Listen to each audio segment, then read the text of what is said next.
Actually, former Secretary of State Tom Shedler is wandering around as well. But again, just right now, people kind of just waiting, I think, for the big numbers to start to come in to see what the night is going to hold for Eddie Rispone. Again, he's a 70-year-old first-time candidate.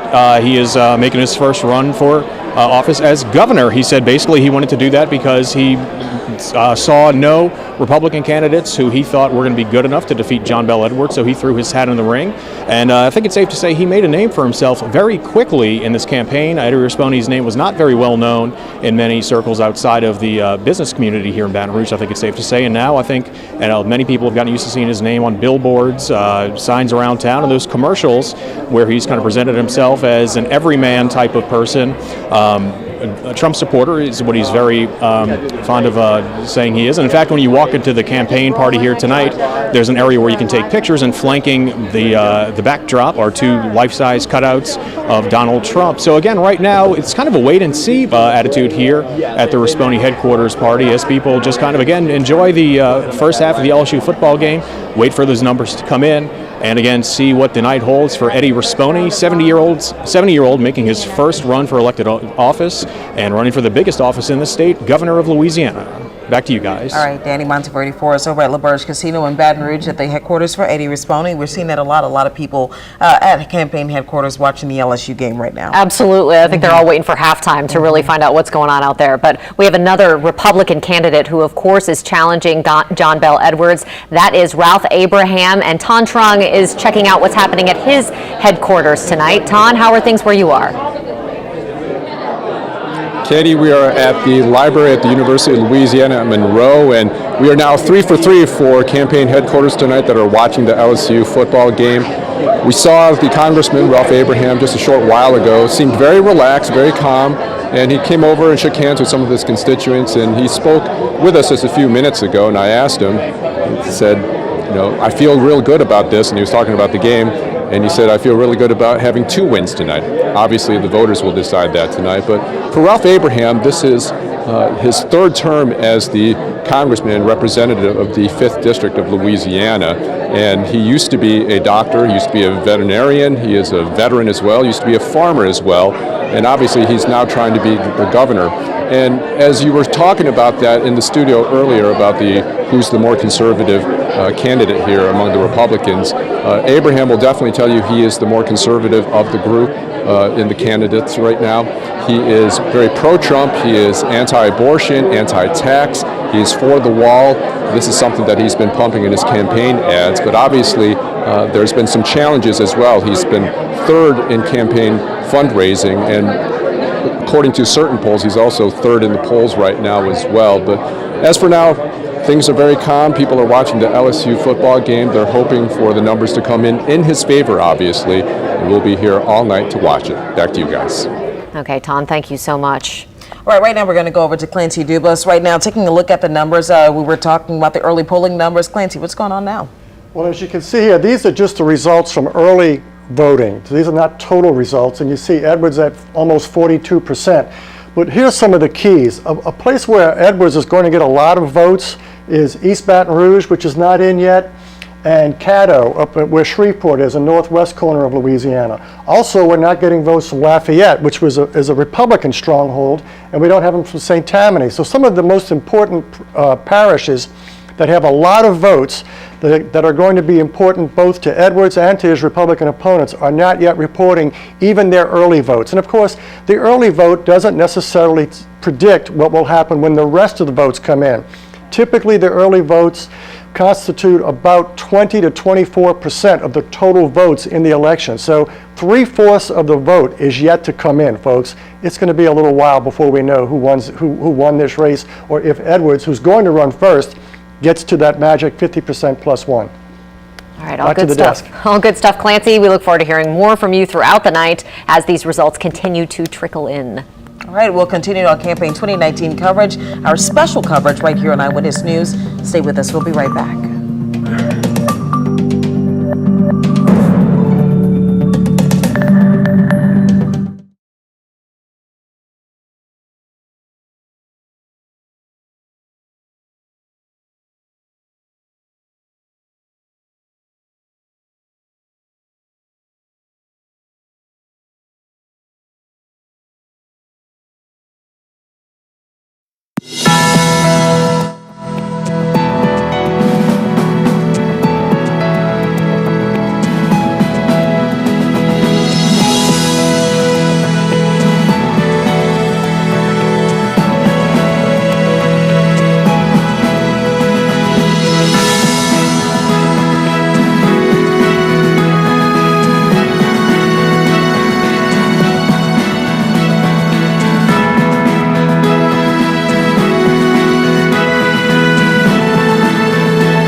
to our campaign 2019 coverage. It is now 8:25. The polls closed 25 minutes ago, and we are ready to start calling some races. Joining us now, we've got Clancy Dubose, Ron Fauché. You're prepared to call a few of them, right, Lieutenant Governor? Three races right now. Okay. Ron and I have been looking at these results. Lieutenant Governor Billy Nungas is going to win re-election tonight.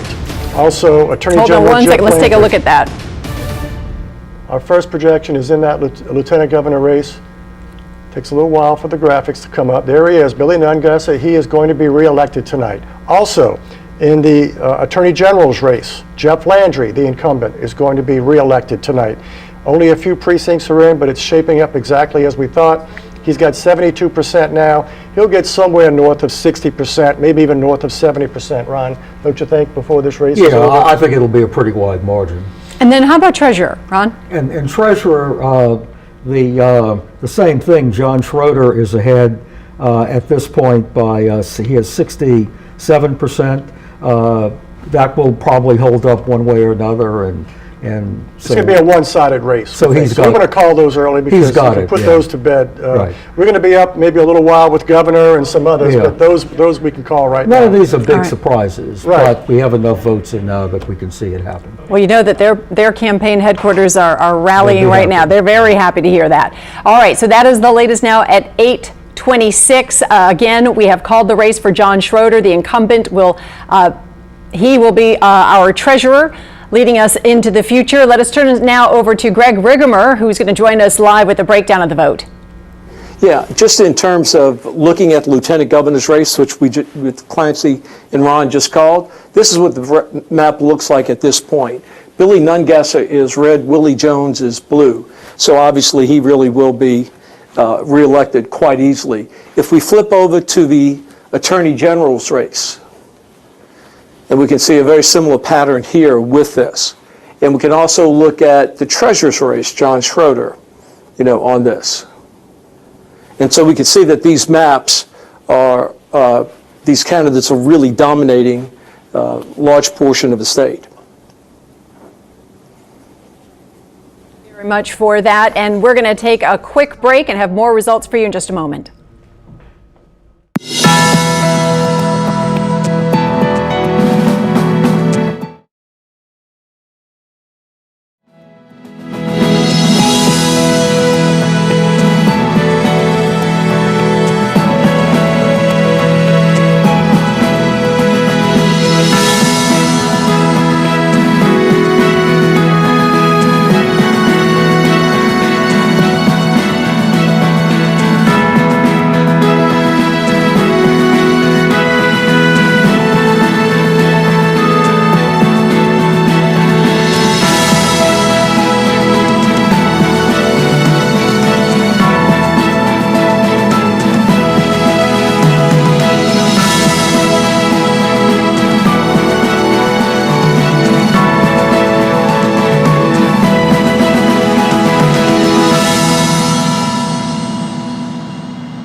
To our special Eye on Louisiana Campaign 2019 coverage tonight, one of the big parishes that there are a lot of people up for new offices and incumbents up for re-election. Tonight is Jefferson Parish. We're keeping a close eye on all of those big races tonight. We want to check out the numbers for you. We have the sheriff's race here in Jefferson Parish. Joe LaPinto up for re-election for the first time.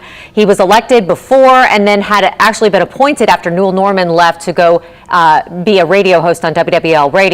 Joe LaPinto winning tonight, 62% to 33%. John Fortunato, who was his opponent last time, and then Anthony Bloise has 5% of the vote there.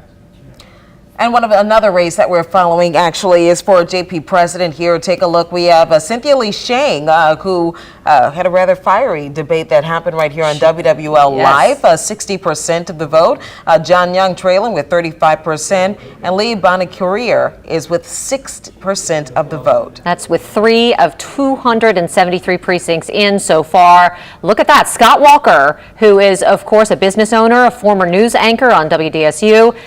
He also owns a consulting business. He is ahead in that at-large council race, 57% to 43%. Paul Johnston has been a figure in Jefferson Parish politics for decades. So that will be quite an upset if those numbers maintain throughout the night. Again, just 2 of 273 precincts. All right, right now we want to send things over to one of our political analysts, Clancy Dubose. Yes, I think we can call the Jefferson Parish sheriff's race. Although it's early, but the polling has consistently had LaPinto ahead by 30% plus, and we're seeing that now. I don't know what the exact margin is going to be, but Joe LaPinto is going to be re-elected sheriff tonight in Jefferson Parish. Not a surprise. And that was kind of an interesting situation, too, when Johnny Fortunato joined that race at the last second. And you broke that big story that day that involved somewhat of a scandal with the Causeway Police. Well, the scandal wasn't at the Causeway Police. The scandal is whether anything really happened or not, and there's been back and forth and accusations, and it's a he said thing. But at the end of the day, I don't think that made much difference in the election. It got a little attention at first. It got people to maybe pay attention to the race, but it really wasn't much of a race. You didn't see a lot of campaign advertisements or anything, and LaPinto started off 30+% ahead, and I think when it's all said and done, he's going to finish about 30 points ahead. And LaPinto had a lot more money, right? Oh, a lot more. Okay. Fortunato had the same name that he had going in a year and a half ago, but he didn't have the same campaign infrastructure. He didn't have the PR company with him. He didn't have the campaign organization, and it shows up in this race tonight that we're seeing. And I know we're not ready to call. This is not a bad thing about Fortunato. It's just that LaPinto's the incumbent sheriff. He got the word out that crime is down. People believe him. People are pretty much change averse when they think things are going okay.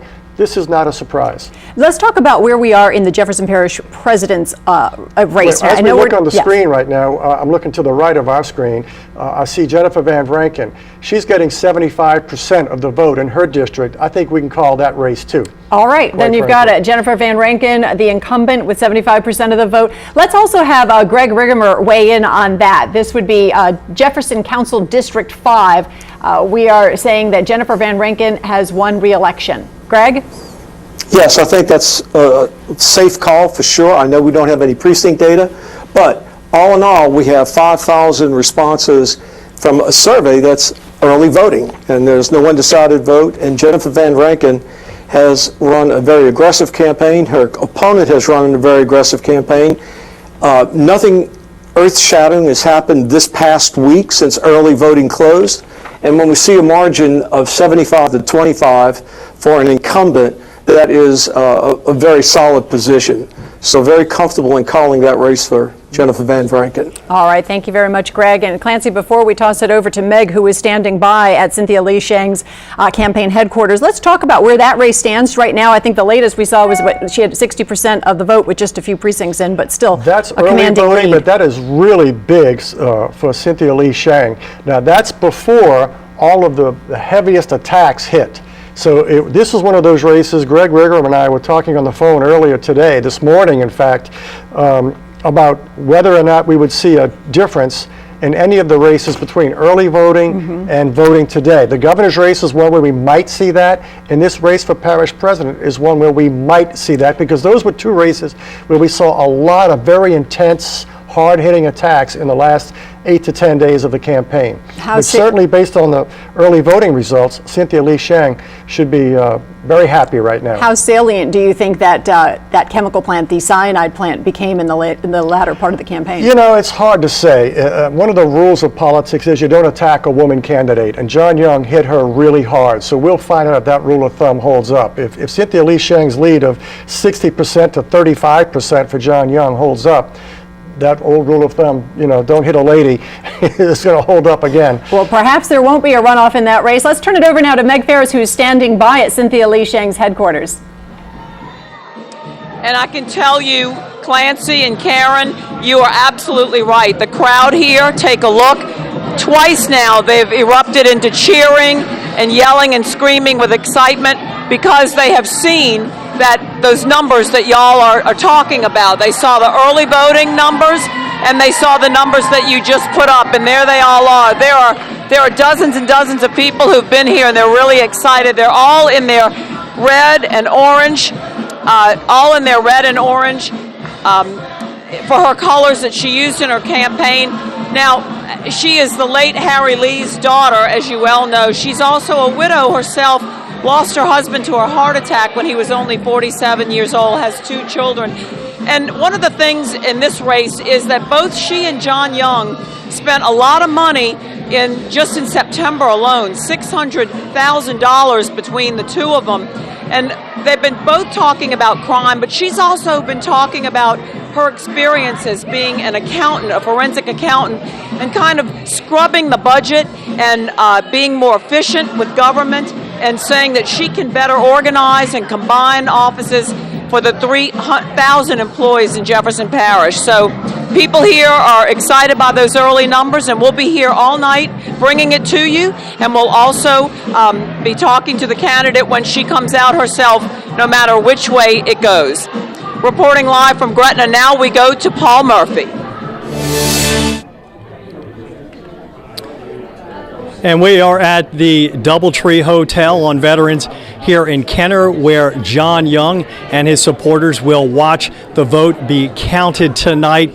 And I can tell you that the mood here at the John Young party is a little more subdued than what Meg's described over there at Cynthia Lee Shang. As we pan the room, you see we have, I guess, about 30 to 35, maybe some of the core supporters for John Young. No major politicians to speak of just yet.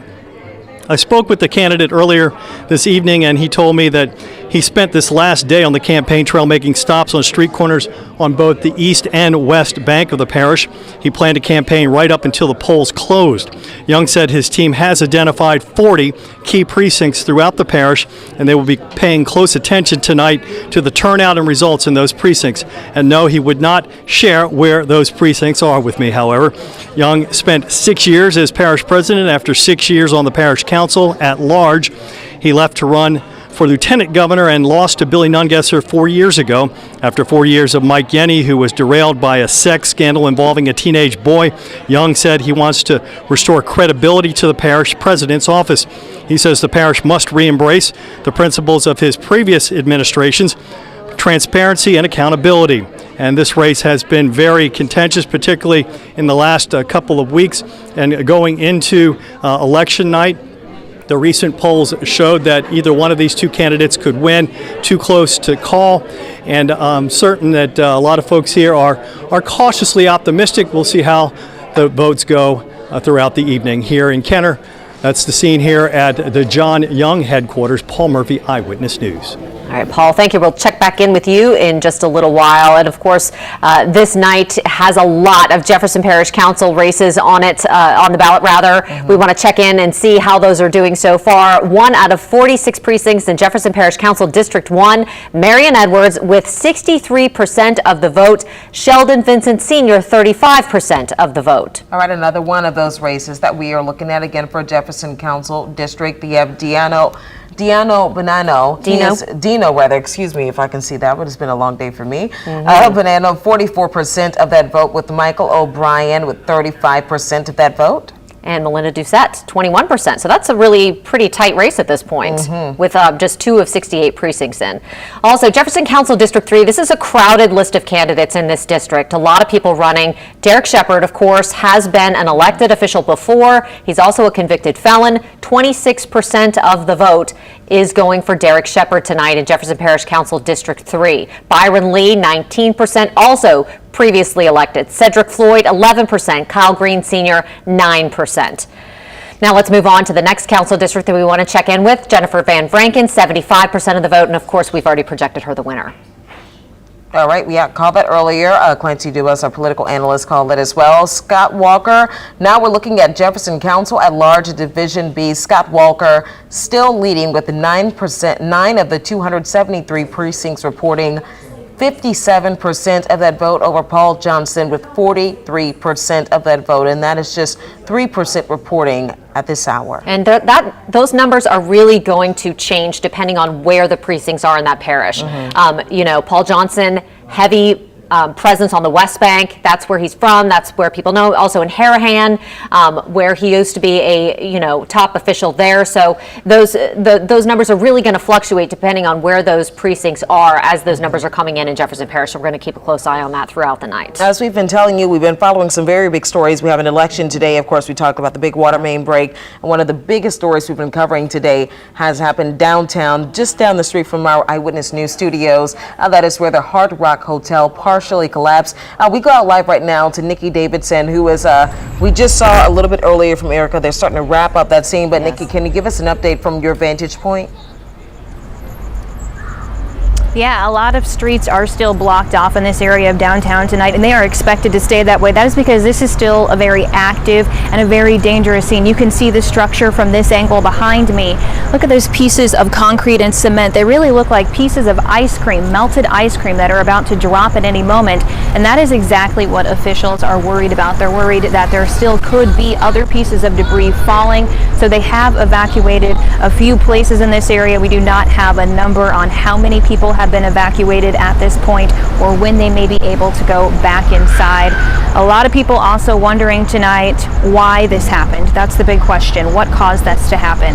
Well, at this point, there's not a lot of answers about this. That's because they're still honestly looking for 2 people that are missing. So that is the big priority. We don't have a lot of information about why this could have happened. We did see some surveyors out here earlier today. They were wearing their orange vests. They were using some kind of equipment to take pictures of the structure from this angle, but I asked them and they didn't tell me what those pictures were for or if that was part of the investigation.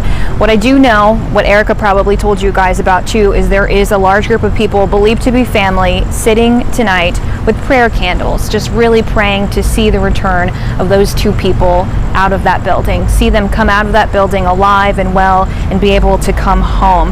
Now, we don't have any official answers once again about the cause of this, but that is something that I did talk to somebody that's completely unrelated to this investigation about today. I talked to a professional commercial building inspector, and he says with hotels like this, they have been inspected several times before they get to this point, and during those inspections they'll look for some signs, and some of those signs could have been present here, and that would be cracks.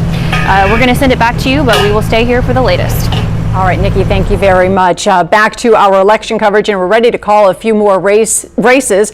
These would be some of the legislative races. Let's start with State Senate District 9. Cameron Henry, influential House member, vying for now a Senate seat. Right. This is he's taking the place of 3-term limited Conrad Appel, State Senator. Conrad Appel was term limited.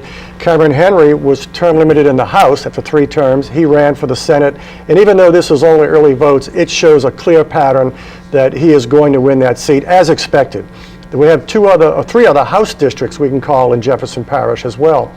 In the 80th district, Polly Thomas is the incumbent, a Republican incumbent, very active in parish Republican circles, and now I think in her 2nd full term in the House, and she has won easy re-election based upon early voting returns. Also in the 82nd district, Charles Henry, who is the younger brother of Cameron Henry, running for his brother's state House seat. So we're now going to have brothers in the House and Senate. Cameron Henry will be in the Senate. His brother Charles, who has been an aide to Congressman Steve Scalise for several years, a very high-ranking aide to Congressman Scalise. He is winning very easily in his brother's old House district, actually his brother's current House district, soon to be now his House district. Charles Henry projected to win in State House District 82. And also, I think in House District 87, we have a projection there. If it's not showing up, incumbent Rodney Lyons, based upon the early returns, will also be winning re-election. All right, let's take a look, if we can, on the latest numbers for governor. The polls closed 45 minutes ago. We're going to be pulling those up momentarily. We've got crews all over the place just getting these numbers for us. Here we are now with 8% of the precincts reporting. John Bel Edwards with 46%, Ralph Abraham with 27%, Eddie Risponi 25%. So, at this point, obviously it doesn't have the 50+1, but this is so early on. It's very early, and a lot of, as I mentioned earlier when I was standing in front of the map, there are some huge parishes out. Parishes that are going to be good news for all of the candidates. So as they come in, depending on the numbers, Edwards could move up. Here he is already now at 47% with 9% reporting. As, for example, when Orleans comes in, when East Baton Rouge comes in, when Caddo Parish comes in, Orleans, Baton Rouge, Shreveport, and all the urban areas, which typically come in a little later, that's going to be a very large African-American vote for John Bel Edwards. For example, in Orleans Parish 4 years ago, John Bel Edwards got 72% of the vote in the primary and 87% of the vote in the runoff. I expect him to get in the high 70s, if not low 80s this time. That's going to be a tremendous vote for him when that adds on to the votes he's getting now. And of course, St. Tammany and Lafayette are predominantly Republican. When that vote comes in, because it's not in yet, that's going to be good news for Risponi and Abraham. All right, Ron, tell us about what do you think about the way in which these campaigns were run and managed? Well, Governor Edwards has always, I think, run good campaigns. He had a particularly good campaign 4 years ago. He had a very difficult race, and he was the underdog, and he won it. And he won it by a 12-point margin. So you can't argue with that kind of success. This year, he had a lot of money. They did a lot of positive and a combination of positive and negative. They seemed to react very quickly. The big question at the end was on the issue of the woman who made the TV spot about the sexual allegations, and some of Edwards' supporters thought he should have gone on himself to answer that. But generally speaking, I think he's done a good job in being on top of where things are. And I believe that our latest numbers are actually showing we've got 11% of the precincts reporting. So at this point, now we're up to 11%, 47% of the vote for John Bel Edwards. Let's turn it over to Greg Rigamer. Break it down for us. Where are we getting these results from? Okay, what we can see from this map, the colored parishes are the ones that we have numbers for. And John Bel is blue, Ralph Abraham is yellow, Eddie Risponi is green. And so, as Clancy mentioned, we don't have many returns from Orleans. Orleans is colored simply on the basis of the early voting. But just to give you a perspective, John Bel got over 80% of the early vote in Orleans Parish, on that. So the night is young. He is certainly in striking distance of winning this in the primary, but he's not there yet. All right, thanks very much. Appreciate that. Let's take a look at some of the other statewide races. Let's take a look at, all right now we're going to take one more look at the governor's race, and now we're going to take Secretary of State, Kyle Ardoin, the incumbent, effectively in the lead. These numbers are starting to really come in. We've got 13% reporting. Now, it's still way too early to project. But what we've seen, Ron, we talked about this last night when we were at dinner with a few other like-minded political junkies like us, that a lot of the Democrats, black and white, up and down the ballot, were voting the strict Democrat ticket more than usual. And that might be what we're seeing here. Of course, Gwen Collins Greenup made the runoff against Kyle Ardoin when there was a special election for this seat a year ago. She gave him a good race in the primary, but of course, once it got to the runoff, Ardoin ran away with it. We may, and I want to underscore, may be looking at something like that again, but there are still a lot of votes yet to be counted. At this point, would you say that's going to be heading to a runoff, right? We cannot say that Can't yet. say that. Okay. Not All right. yet. Let's see what's next. Agriculture Commissioner Mike Strain with a a pretty substantial pretty lead good there. lead right now, but again, I'd like to wait a little bit more because Green made a pretty hard run at him, and there are other candidates in that race who are not showing up right now below Charlie Greer, but when we get to about 40, 45%, if Strain still has something above 55 or 58%, I think we could call it then. Okay, so still premature for that. If we could pull up the insurance commissioner, that's an interesting race, right, with Jim Donelon facing some really stiff competition this time around. He really did. Tim Temple hit him hard and often. Donelon tried to stay above the fray, but did have to answer at one point. And, he's a familiar name, and people are really upset, not just in the insurance commissioner's race, when you expect people to be upset about, auto insurance rates and homeowners insurance rates, but auto insurance rates, Ron, we talked about that last night as well. Those things became an issue in governor's race and other races as well. Sure, it's really emerged as one of the hot issues, even though when you ask voters, what do you think are the most important, and people say things like education and infrastructure and jobs, insurance rates are usually not on the list. But then when you ask them, do you think Louisiana ratepayers are paying more than people in other parts of the country, overwhelming percentages say yes. And as it affects car insurance, that's correct. It's right to say it's true. That's correct, yeah. We're number 2 in the country. All right, it is now 8:50, polls closed 50 minutes ago. We're going to take a short break and come back with more returns.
And of course, right now we're just giving you a live look. That was earlier at our WWL-TV election night phone bank. Those phone bank getting those fast and accurate numbers to you throughout the evening. Of course, the polls closed about 53 minutes ago. So as election results start to roll in, of course, they were getting the phone calls, getting it delivered here. Fast and accurate for you right here on election coverage. Absolutely. In addition to the fact that we have 3 of the best political analysts in the state working with us tonight to get you all of the analysis and, of course, those returns as soon as they come in. Now we want to take a look at some other places in the state that we haven't touched yet. St. Tammany Parish, lots of big races up on the North Shore. Take a look there. Mike Cooper is ahead of incumbent Pat Brister over in St. Tammany Parish at this hour, 13 of 169 precincts in so far. Karen Champagne with 12% of the vote. Champaign, I think it's Champaign over on the North Shore typically, but that's 8% reporting. Mike Cooper, who is the mayor of Covington, is ahead of Pat Brister, the incumbent Republican who is the parish president of St. Tammany Parish.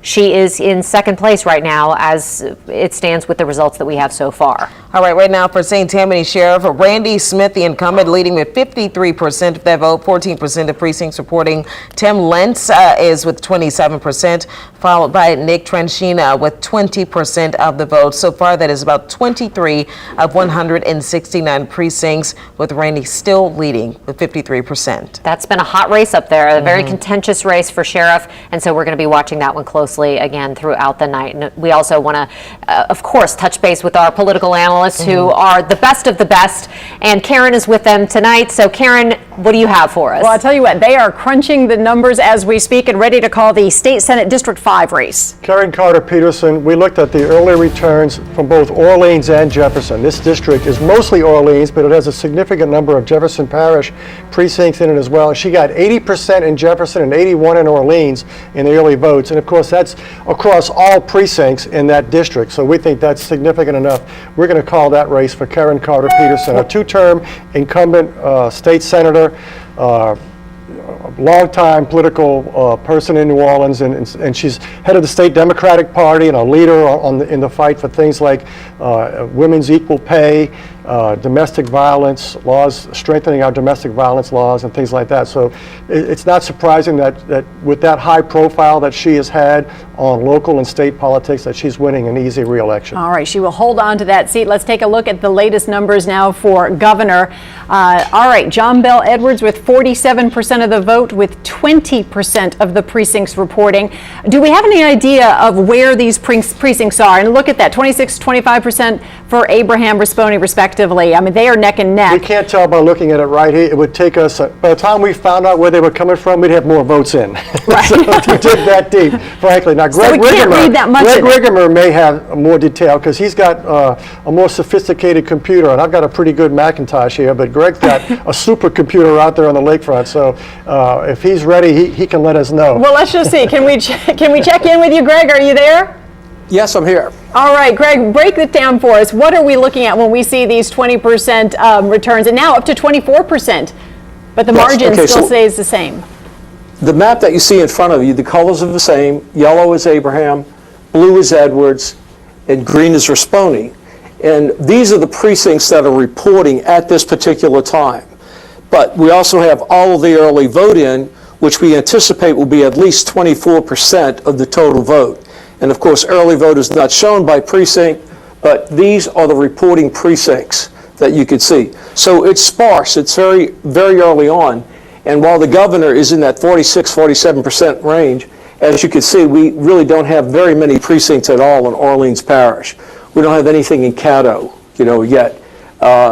So it's really early. All right, Ron or Clancy, do you have a question of Greg before we go to break? Greg, do you know if we have all of the early voting in from all 64 parishes statewide, or are there still some parishes that that have not yet loaded up their early voting returns? Just one or two, and I'm really anxiously awaiting that so we can look at the performance of just early voting before this last vicious week. But they're not we'll come back to you. Let us know when you have those, because you and I talked earlier today about whether the early voting returns would differ from the vote on election day. Yes. All right, we're going to check back in with all of you in just a little while, and we're also going to check in live on the campaign headquarters around the state. So stay with us. We'll be right back.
All right, welcome back. We, of course, are following along with the very latest in campaign 2019 Eye on Louisiana coverage. One of the big races that we're following is the race for governor, but we've also been following some other major stories today, including the collapse or partial collapse of the Hard Rock Hotel, and of course the big water main break that is uptown caused for the water caused a boil water advisory actually to happen in that area. So again, we're covering all of those big stories, but tonight, right now, we're focusing on the election results. Absolutely. And the governor's race, of course, is the big one tonight. You can see the numbers as we know them right now. Governor John Bel Edwards with 47% of the vote right now.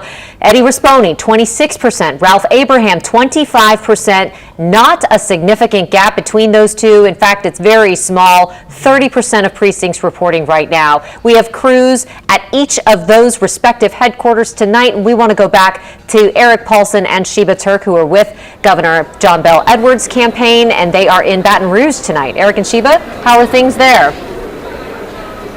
All right, thank you very much. And still, it's more like a tailgate party than a political rally here. You don't talk much about politics when you get an LSU score. They finally switched it over to politics now.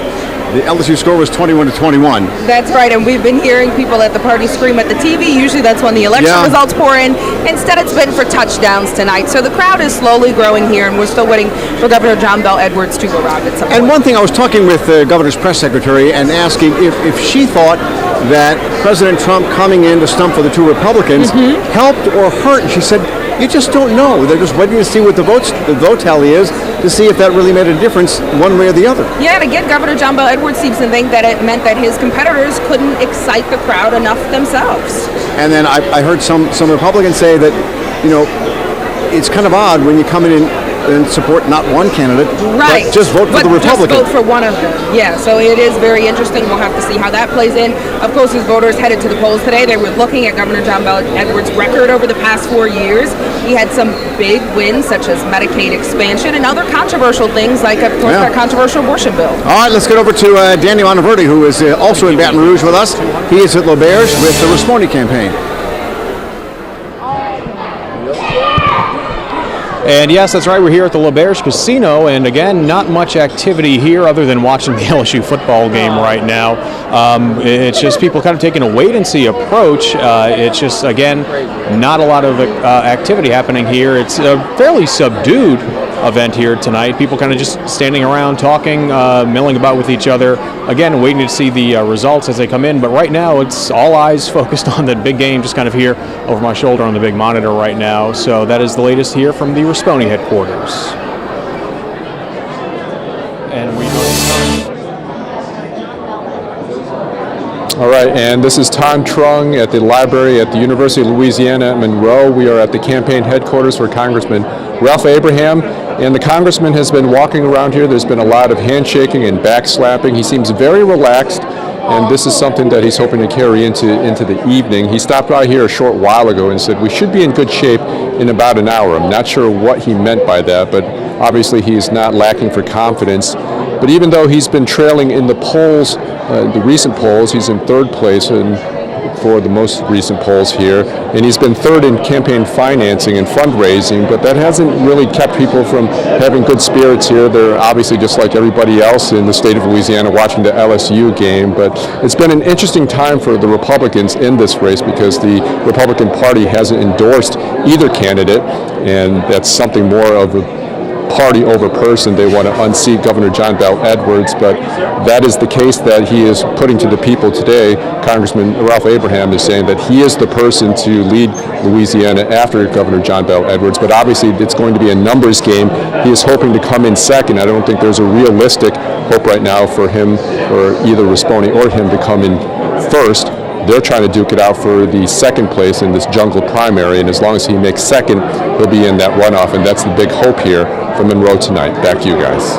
All right, Tom Trung live for us right now over in Monroe. This is over, of course, at the Ralph Abraham campaign headquarters. We spoke with Danny, who is with the Eddie Rispone campaign headquarters in Baton Rouge, and Sheba and Eric, of course, over at Governor John Bel Edwards headquarters as well in Baton Rouge. And in case you're just joining us tonight, we have a familiar face who's back with us after a few years hiatus. He is the man with the numbers, and Greg Rigamer is joining our election coverage tonight. We're so happy to have you back.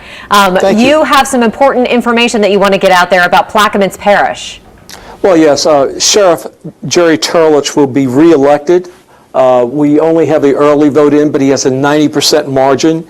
All of the surveys that have been done in Plaquemines Parish in recent weeks have indicated a very substantial win for him, would likely be a substantial win, And of course, when we look at early voting with over 90% of the vote received, it's very significant.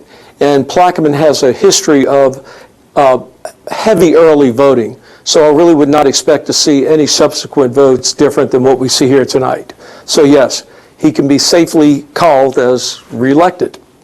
All right, Greg, thanks so much. And of course, we're going to continue to touch base with you throughout the night as we continue to look at that governor's race. That's what is top of mind for a lot of people.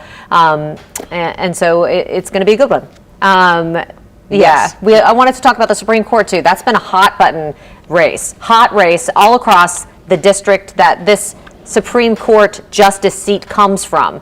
Those are the numbers right now. Hans Liljeburg is leading barely. Will Crane, who is from St. Tammany, Scott Schlegel, Jefferson Parish, and Richard Ducote, also from St. Tammany. Those are the numbers so far, with 53% reporting. Liljeburg ahead of Will Crane by just a fraction of votes. Wow. So this is still a very tight race and one to watch as we continue throughout the night. We are going to be actually saying what we think is going to happen. Yeah, we're going to toss even over with Clancy those narrow numbers. I think they're going to go ahead and call this race, right, Clancy? You can toss it to me. Yes, Ron Fauché and I have been talking about this the last few minutes as you all were posting the results, and we are going to call that as a runoff between Will Crane and Hans Liljeburg. When all of the results come in, the numbers may change slightly, but it's going to be Liljeburg and Crane. I'm not sure which one's going to be on top, but those two guys will be in the runoff in November. Boy, that is a We've now close got race. 58% reporting, and we're not getting a lot of votes out of St. Tammany, where Crane will do very well.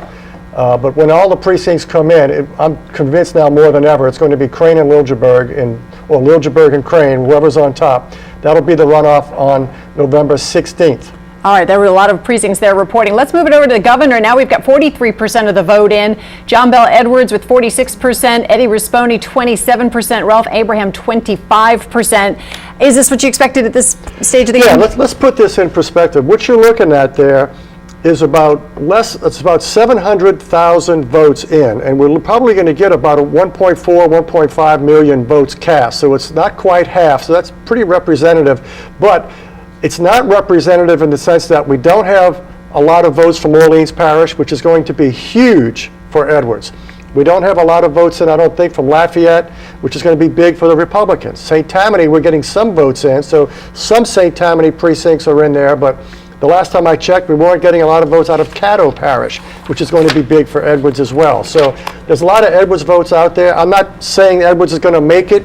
I'm just saying I think his vote will go up a little bit, but we'll see by how much as the rest of the votes come in. You just alluded to St. Tammany Parish. Let's take a look at that race for parish president with Pat Brister looking to be re-elected. But the last time we looked at it, the numbers were kind of surprising. Let's pull it up here. At this point, Mike Cooper, the mayor of Covington, in the lead with 32% of those precincts in.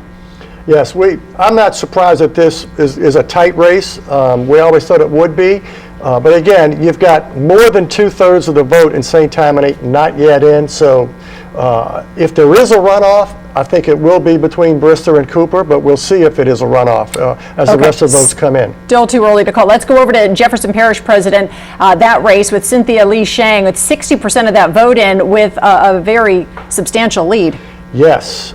Ron, what do you think? This is looking pretty much like we thought, that Cynthia Lee Shang, actually bigger than we thought. I thought Cynthia Lee Shang might get just above 50%, but this is pretty strong. Well, yeah, a lot of people were talking about the third candidate might get enough votes to put it in the runoff. With him only at 6%, but the difference between her and Young is a lot more than 11%. Exactly. What we're seeing, the polls, to put this in perspective, folks, the polls in the last 3 weeks had Lee Shang on top of Young by 10 or 11%, but there was a very large undecided, especially among black voters. And with 60% of the votes in, it sure looks like the undecided and the undecided black electorate broke for Lee Sheng. Well, let's bring Greg Rigermer into the equation. We're talking now about Jefferson Parish president race and see whether or not the three of you guys can analyze this and come to some conclusion at this point, or if it's still too premature. Greg, what do you think? I think we can call it. Well, and the reason being is I do too. Cynthia Lee Sheng is going to win that race. Yeah, she's going to win the race, and I think she will win tonight. When I look at where the votes are coming from, she has a very comfortable supermajority in both the white community and the African American community. And in all of the tracking polls and surveys that were done, as you said, there was a little bit more uncertainty in the African American community relative to their support of Cynthia or John versus two Republicans versus a no-party candidate. But what we're seeing tonight, with over half the precincts in and the early vote in, that she is running well above 50% in both white and African American community.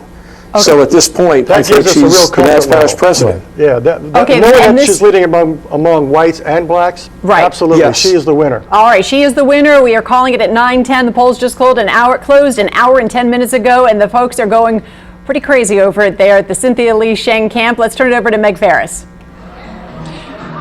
Yes, Karen, and when Channel 4 called it, everybody just erupted in cheers. And I have a campaign manager here, Karen Carvin. What do you think caused? We are overjoyed, absolutely overjoyed. Well, I think we had the best candidate. She worked really, really hard. She won a good race. She ran a positive race.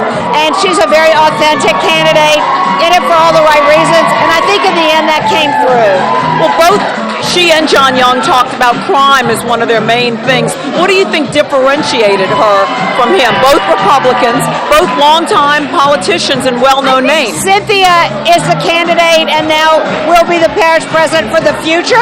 John Young was a good parish president. He had that job. He gave it up to run for another office, and now he decided to come back. But I think Cynthia is the future, and John did a good job, but I think he's the past. Have you talked to her since it's been called? I have not. When do you think she will come down to greet all the people here? I think she'll be here soon. All right, well, thank you so much, Karen. Thank you for being here.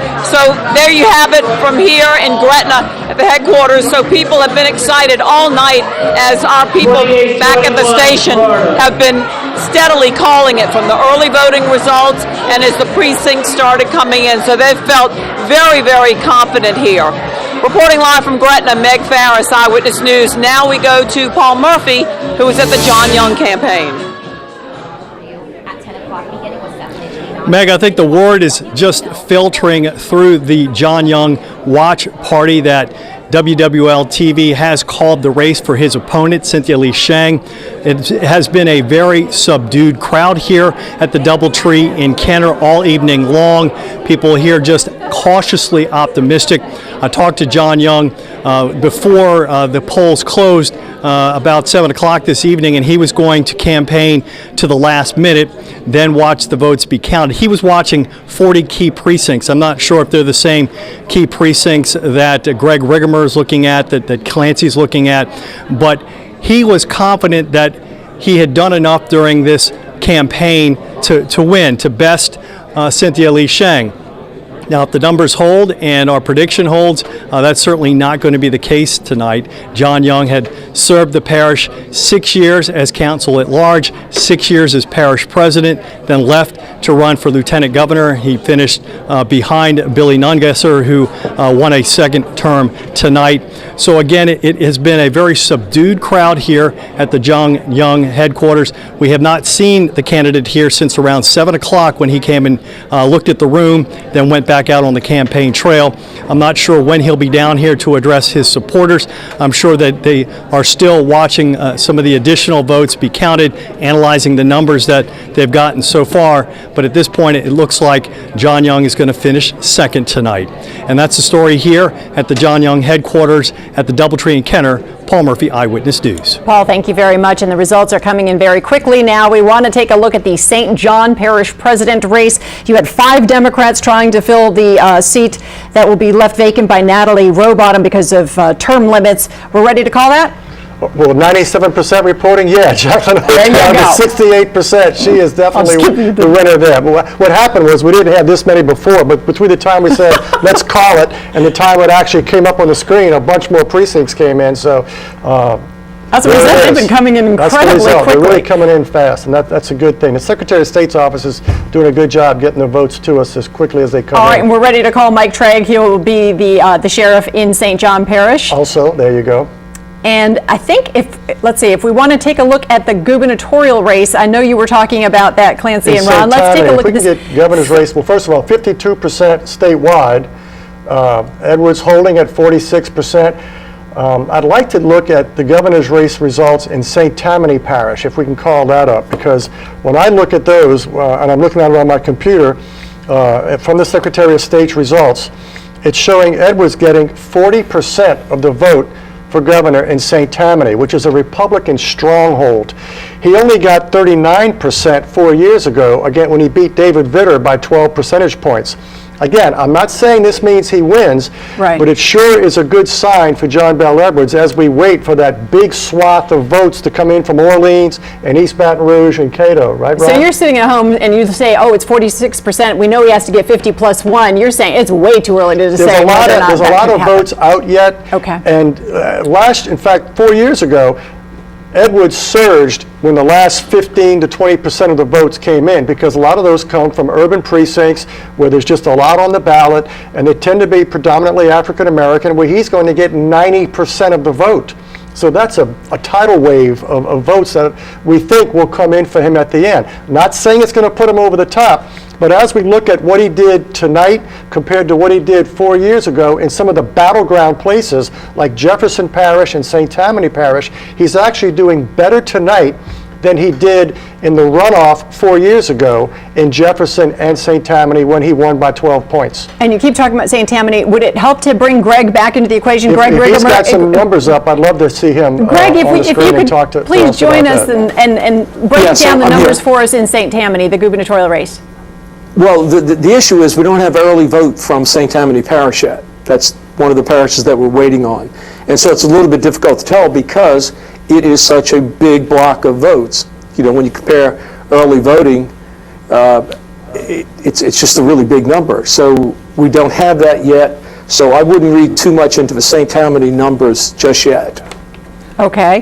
While we've got you there, could we please pull up the St. Tammany Parish President's race and see whether or not the three of you guys can powwow and see if this is headed to a runoff or not, or if it's still too premature. So again, if in the control room we can pull up the St. Tammany Parish President race, and at this point we're 33% in. Yeah, we can look at the map on that, on St. Tammany Parish President, please. Yeah. No. Right now, what we're seeing from the Secretary of State's office, it has Mike Cooper at 46% and Pat Brister at 43%. But it's quite possible, Greg, that you'll have some additional numbers or some. Well, here's my point. One, early vote is out, but if we look, there is a significant block of votes coming from Covington. That's where Mike Cooper's base is. And so we have a very significant portion of the parish, like nothing in Mandeville, okay? Nothing in Madisonville, that are not reporting yet. So it would be premature to call St. Tammany, even to say it's a runoff at this point, in my opinion. Okay, thank you very much. Ron, you wanted to weigh in? Well, I don't have anything to add about St. Tammany, but I did want to say, according to the votes in right now, Constitutional Amendment number 4, which allows the New Orleans property tax exemption for affordable housing, something that Mayor Cantrell was working very hard to pass. It's passing with more than half the returns in Orleans Parish, but it's losing by a big vote statewide. And the reason why that's important is because as a constitutional amendment that only affects one parish, it has to pass both the parish and statewide. And right now, it's passing in New Orleans, but it's losing statewide. I think, in fact, we could call that one right now, Ron. It's getting close. I think that one's going to lose. Because, as you say, it has to pass in two places. It's going to pass in Orleans, probably, but it doesn't look like it's going to pass statewide. Because when you factor out the Orleans vote, which is not very significant right now, because we don't have, all we have is basically the early votes in Orleans, but it's losing almost 2-to-1 statewide. Right, it's still not enough. So are you guys calling this one? Yeah, I think we can call it that Amendment 4 is going to fail. All right, there you go with Amendment 4. We've got several others that we'll be keeping our eye on tonight.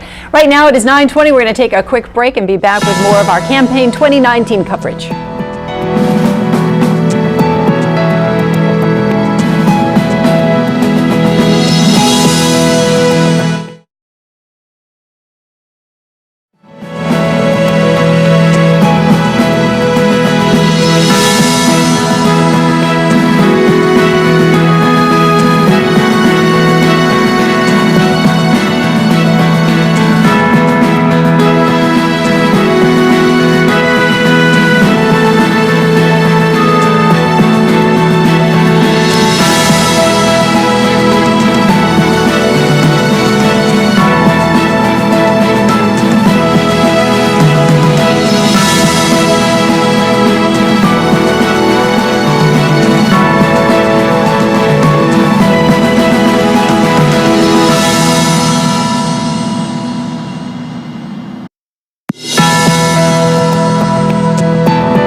We want to take a minute and go back to some of the breaking news that we've been following throughout the day. That massive water main break that happened uptown on Panola Street. We have an update from Megan Key tonight. Do we have that update from Megan? Well, it looks like we're still getting it right now. Oh, there we go. Shock after a 48-inch water main broke in the 7400 block of Panola Street, causing a massive sinkhole to form and feet of water to spew out into the streets. So I was just sitting on the couch and I heard something flowing down the street. I didn't know what it was, so I walked outside and there was just a bunch of water flowing. So I put on my boots, started walking down the street, a couple blocks this way, and next thing I knew, there's a big fountain. And a bunch of water was coming out, so I just started recording. This is the video he shot. In it, you can see the fast rushing water taking over the street, quickly turning these homes into riverfront properties. And if flooded streets weren't enough to deal with, neighbors tell me rocks and huge chunks of concrete flew out of the ground with the water. Gina Altman has lived at Panola in Lower Line for 11 years and has never experienced anything like this before. Just a river. It looked like white water. You could see like a pipe or concrete or something coming up. She tells me the water main break flooded her garage and her home took on some water. Residents are happy crews got the water main break under control, but are ready for this whole mess to be over with. I hope somebody's going to come clean all this up.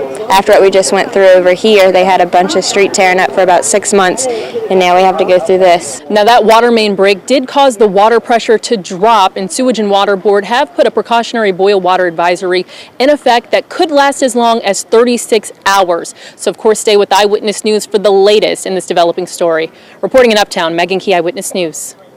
That boil water advisory is still under effect, and giving you a live look right now of the map that is showing the outage area. I mean, this is the areas that have been affected, rather, when it comes to that boil water advisory. I mean, I think it's safe to say it's practically all of Uptown area. Again, this all happened at the Panola and Lower Line area. When we watched this a little bit earlier, we saw rocks that were shooting in the air. We saw so much that was happening in the area. It looks like a lake that was outside. We had a live reporter out there talking about something they'd never seen like this before in that area. Well, ironically, it actually did happen before. Wow. It happened in January. We've been looking up some information about that same water main, and a very similarly sized water main actually broke a little bit further up in Uptown on Leonidas Street in January of this year. So this 111-year-old pipe, which is what we heard from the Sewerage and Water Board earlier today, may have broken before further up the line. So you can see this might be what happens when you break it. When it breaks, you patch it in one spot and then it moves further down. So now we're facing a situation where it's broken again. So I think that we're going to see some major construction happening in that area in order to make that pipe a priority. You would hope so. Yeah. You would hope so. Yeah. All right. So right now is 9:26. Another big breaking story we are following, of course, is the building collapse that happened downtown at the Hard Rock Hotel. Let's go back out to Erica Ferrando. She has been out live on the scene for us. I know, Erica, right now we did hear a little bit earlier that crews have pretty much, for the most part, stopped their search or ended their search for the evening. That's right. Well, and there are still 2 people missing that are believed to be inside the building, but because of safety concerns, they did have to stop searching for the night. Now, even though they have stopped searching, there is still a family, about 10 people of family and friends of one man who is still missing inside. They are out here tonight. They had candles. They've been having people deliver them food and water. Jung Hotel even brought them some coffee. And the wife of one of those men, she actually wanted to identify him. She wanted people to know who he is. She says his name is 49-year-old Anthony Magretta. She is told that he's on the 9th or 10th floor. Of course, they have not made any contact with him. She says he has 4 grown kids and several grandchildren. She said he loves his family. He's really funny, always caring. She says he's a hard worker and was actually supposed to be off work today, but was called in. And so she says she is staying out here, sleeping out here until he is found. She says, I just can't leave him. But of course, they have not made any contact with him. We know search and rescue went in for several hours this afternoon. They did not locate anyone. And of course, they have stopped for the night. The other person, there is one other person that is still missing. And of course, earlier today, we were told there were 3 people. That third person was located. We were told they actually drove themselves to the hospital, and all of the people that did go to the hospital, we are told, are in stable condition. And of course, this is still a very dangerous situation out here because we're told by the New Orleans fire chief that that building is still at risk of collapsing at any time again. That's why they still have all of these roads blocked off, and that's why they had to stop the search for tonight. But of course, the wife of this man is asking for people to pray. She says that's why it's important that people know who he is. She wants people to know his name so that they can pray for her and him and the rest of their family.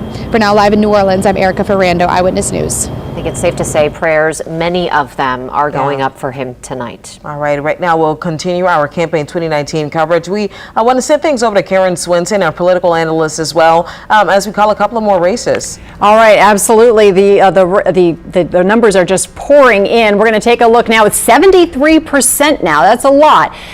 Governor John Bel Edwards, the incumbent, with 46%. Eddie Rispone, 27%. Ralph Abraham, 25%.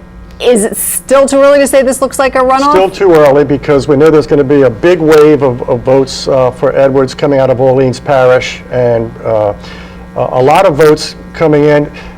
Greg Rigemer can talk about this too.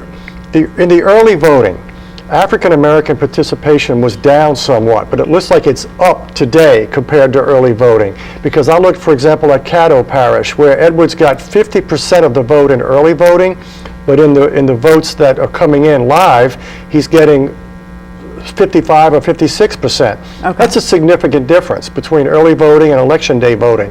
So, you know, if we see something like that happening elsewhere around the state, that could make a difference. That's, you know, it's just it's anecdotal in one parish, but it's a key parish because it's a lot of votes. That's Shreveport.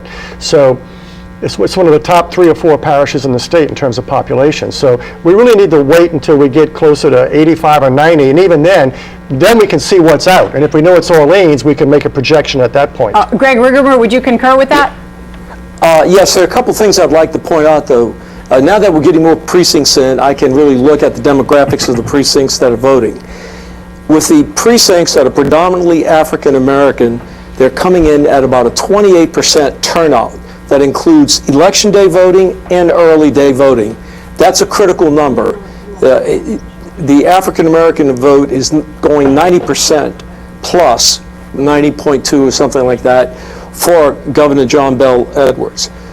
Now, when I look at the primarily white precincts that are out there, in those precincts, well, let's say primarily, excuse me, at least 80% white. On election day voting, John Bell's only about 27% of those precincts that are reporting now. He needs 33. So are you saying this looks, in your estimation, that this is closer to a runoff at this point? It's going to be very close because as Clancy says, you know, you have a slug of votes that are going to be coming in from Orleans. There's about 55,000 votes or something like that right now in Orleans Parish. And so we have many more votes to go. My estimate is that Orleans will probably be somewhere around 85 to 90,000 votes cast total. So there's a big slug, but you know, I don't know if it's enough to push him over, you know, the 50. But it's a little bit early to say that, but there are some flags that are beginning to pop up. Ron has a theory we've been talking off camera about Edwards' vote shifting. Right. Well, the theory is that even though everybody's looking at black versus white turnout right now, one of the things that may be a weak spot in the Edwards situation is he's not getting the white votes that he got last time, in that he may need to get this time. I'm not saying he hasn't yet, but when Greg is talking about he's getting under 30% of the white vote, for a Democrat to win statewide in Louisiana, they really need to get about 32, 33% of the white vote. We're now up to 76%. And I wonder if there are people home saying, every time we talk about campaigns, we break it down by race. And there's a science behind it. There is, because there are trends, historical voting patterns. Gotcha. And it's not that white and black voters vote against each other. It's just that we tend to see white voters, a significant number of white vote in Louisiana is Republican or conservative, and an even more significant number of African American vote in Louisiana and elsewhere is Democrat. So Gotcha. we can kind of judge how things are going. And we're here going with up. 78% reporting, Edwards continues to hover between 45 and 46. And as Greg pointed out, that's new information. If Edwards' white vote outside of metropolitan New Orleans is in the 20s as opposed to 33, 34%, he very well probably will be headed for a runoff. But it will be higher in Metro New Orleans, because he was clearly polling much better in Metro New Orleans with white voters. And what Ron said earlier, it looks like his base has shifted from Orleans and rural whites to basically Metro New Orleans. Right, exactly. Well, we're going to continue to follow those numbers, but in the meantime, let's take a look at some of the other statewide races. If we could please pull up the Commissioner of Agriculture. I believe we're ready to call that one. Yes, we are. Let's take a look at those with, let's see, 77% in. Mike Strain is the winner there, no question about it. All right, he will keep his position as Commissioner of Agriculture. And if we could also pull up some of these Senate races. Let's take a look at State Senate District 10. This would be Danny Martini's seat in Kenner. Right. Kirk Talbot is the winner in that race with about 55% of the vote, as we're waiting for the totals to come up, but I can give you a spoiler right now. There it is, 55%, 99% reporting. State Representative Kirk Talbot, term limited in his own House district, ran for the Senate District 10, which was vacated by term limited Danny Martini. You can see this domino effect with term limits here. Talbot is going to win that race, has won the race with 55%. That was one of the biggest Senate races in this area, and Talbot was the author of the bill for tort reform to help lower auto insurance rates, which was an issue that he made, and of course his opposition, some independent expenditures, attacked him on. So we're hearing a lot about the insurance, right? So we'll get to the insurance he won with it. Commissioner race in a moment. First, let's look at Senate District 12.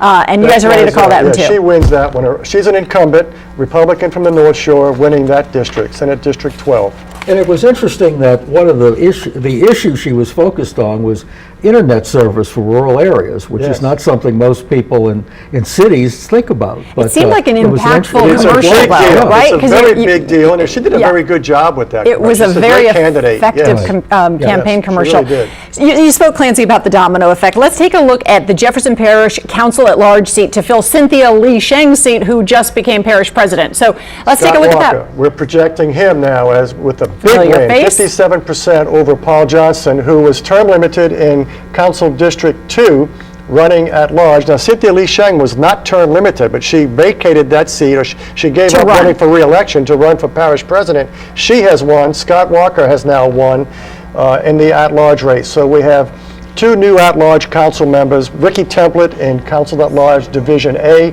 and Scott Walker in Division B. All right, let's see if we can go back to the governor's race just to see if there are any more precincts reporting because it is happening so very quickly. And I understand that we have Greg Rigamer who would like to speak to this with 79% reporting. Okay. This is what the map looks like right now relative to precincts reporting and precincts out. Obviously, the gray would be out. Yellow would be Abraham. Blue would be John Bell. And green would be Risponi.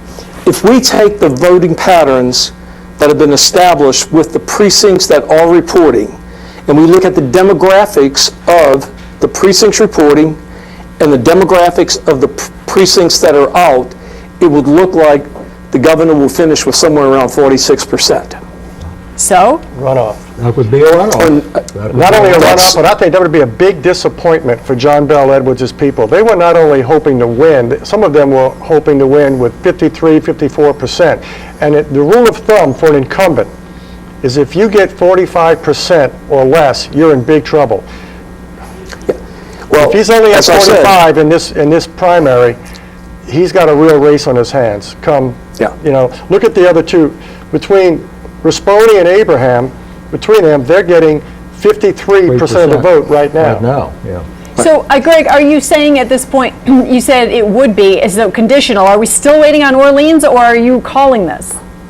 Well, what I'm saying is the model that I'm using looks at the demographics of each precinct and looks at voting patterns by demographic characteristics. So I know which precincts are reporting, I know the number of voters by demographic description, and if I look at the precincts that are out and use those same factors relative to demographic performance, that's where the number comes from. So it's an extrapolation of what we know to project what we have not received yet. Okay, and right now we're up to 81% of the precincts in. We're going to take a short break, and we will be back with more campaign 2019 coverage.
Seat.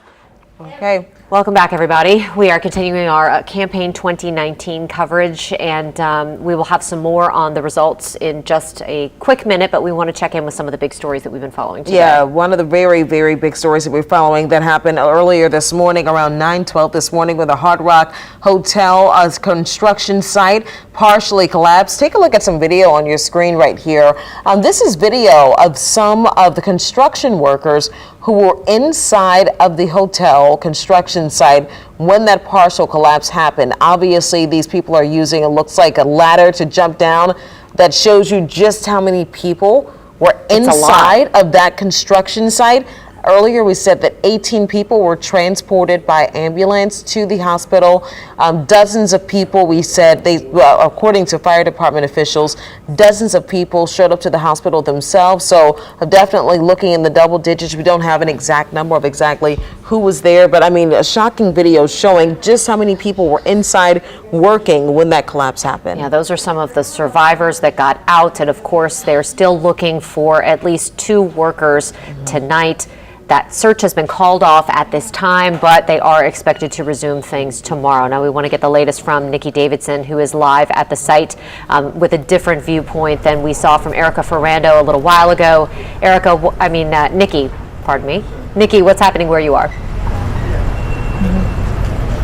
Well, right here, the streets are still blocked off. It's still very difficult to get around in downtown New Orleans. And as you mentioned, this is a different angle of that building where you can really see that there are still pieces of concrete that are just hanging there. And that's why these roads are still blocked off tonight. Officials are worried that there might be more debris falling from the building. So this is still a very active and dangerous scene in this area. And as you guys mentioned, the search has been called off, but take a look at the building.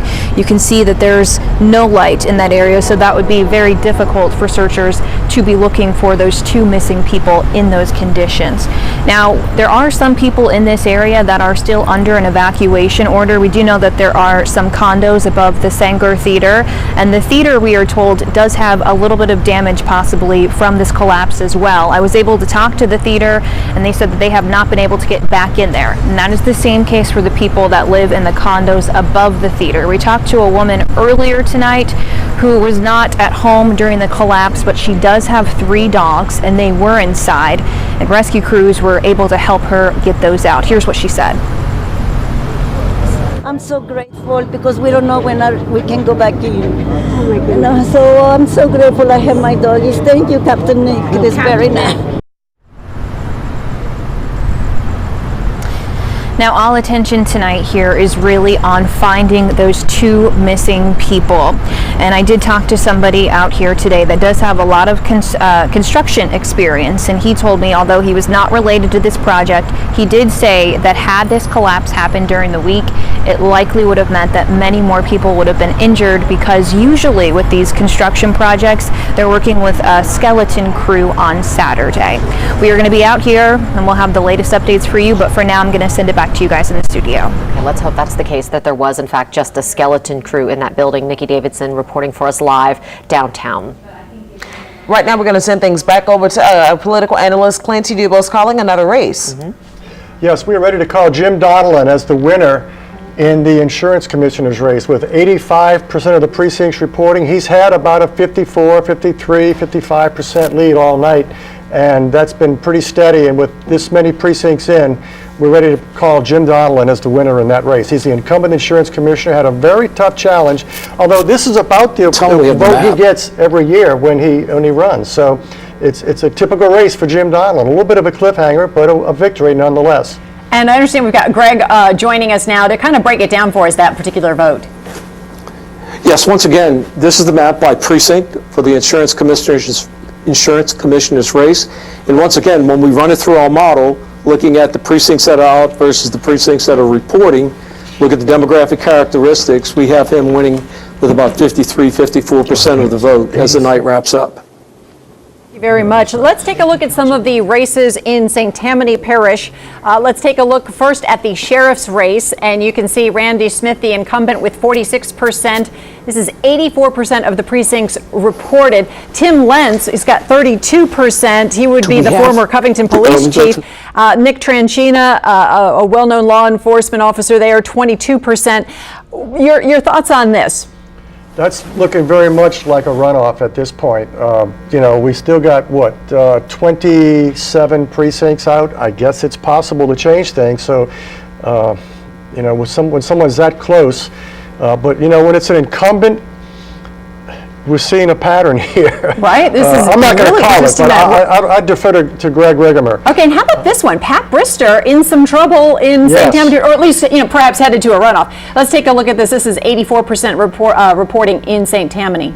That's Covington Mayor Mike Cooper leading incumbent Pat Brister, 48 to 41. That's a little bit of a surprise to a lot of people who have been following that race, but I'm sure if someone's been polling in the North Shore, they've got more recent information than I had, but I really thought Brister would do better than that. But with 84, again, 27 precincts out, anything can still happen there. It's interesting, like you said, with the incumbents and how many are sort of on the ropes. Let's take a look now at Jefferson Parish Council. District 1, Marion Edwards is the winner in that race. I wanted to call that earlier, and it just got by me. I apologize. We've been calling a lot of them fast and furious here, but certainly Marion Edwards is the winner there. Let's take a look at Paul Johnston seat, District 2, and at this point, 96%. That's a runoff. Dino Bonanno and Michael O'Brien headed for a runoff. And again, tomorrow morning, they both have 0 votes. You never know what can happen in a runoff, but that one is going to a runoff. We can put checks by both Dino Bonanno and Michael O'Brien because they will face each other. With only 3 precincts out, it's not going to change that much. And could we please pull up District 3, Jefferson Parish District 3, if we get a moment to? And this would be the race that had so very many candidates, 11 also candidates. Also a runoff, Derek Shepard, Byron Lee. Those are the 2 guys we thought would be in the runoff. It's kind of controversial. I mean, hello, these are some interesting characters. Both of them are controversial characters. figures. Shepard, having been a convicted felon, served about 3 years, almost 3 years in jail. Byron Lee, a former council member. It's going to be really interesting to see how that one shapes up in the runoff, but certainly a runoff there with only 2 precincts out. Those 2 are going to the runoff. And just a reminder, in Jefferson Parish District 5, Jennifer Van Rankin handily winning re-election there. We called that one a long time ago.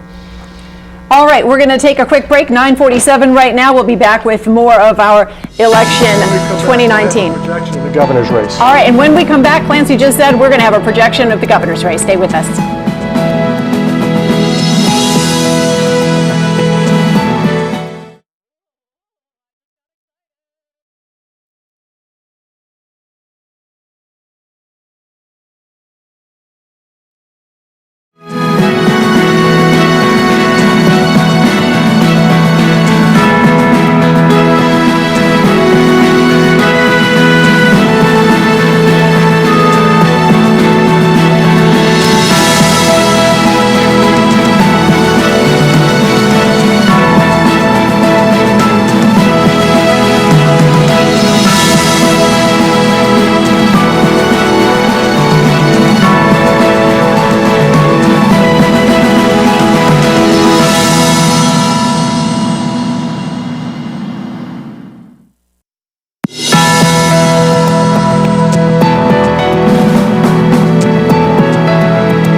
Welcome back, everybody. It is now 9:49. The polls have been closed for almost 2 hours now. The results are pouring in. We've managed to project the winners in a number of key races tonight already, several of them facing runoffs, many of them winning outright in some contests that I think are pretty surprising to people as they're watching these numbers come in. Yeah, speaking of that, let's send things over to Karen Swenson along with our political analyst right now. All right, we are ready to call the governor's race a runoff.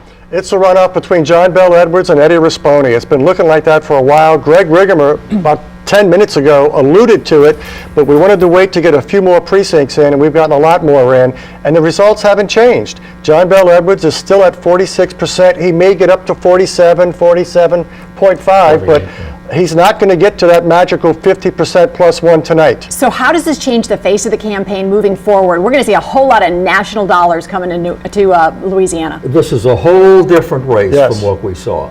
This becomes a hot race. It's going to be a close race. It's going to be a competitive race. It's going to have national implications. It's going to have enormous money for voters who were saying the last couple of days, I'm sick of seeing the negative attacks and all the political rhetoric. I'm glad it's over with.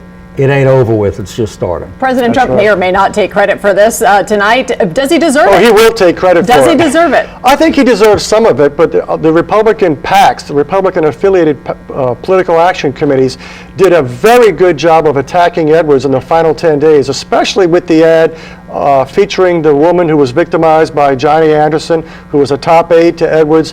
That was a very compelling ad, and I don't think Edwards answered it I was just going to ask strongly enough. Did he effectively answer it? He didn't answer it quick enough. I think the ad he put up was pretty good. It wasn't as strong as the ad that attacked, and it took him 3 or 4 or 5 days to get that ad on the air. All right, 91% of the votes in. Let's turn over Greg Rigamer, and you are also agreeing that this is going to be a runoff with Edwards and Rispone, correct?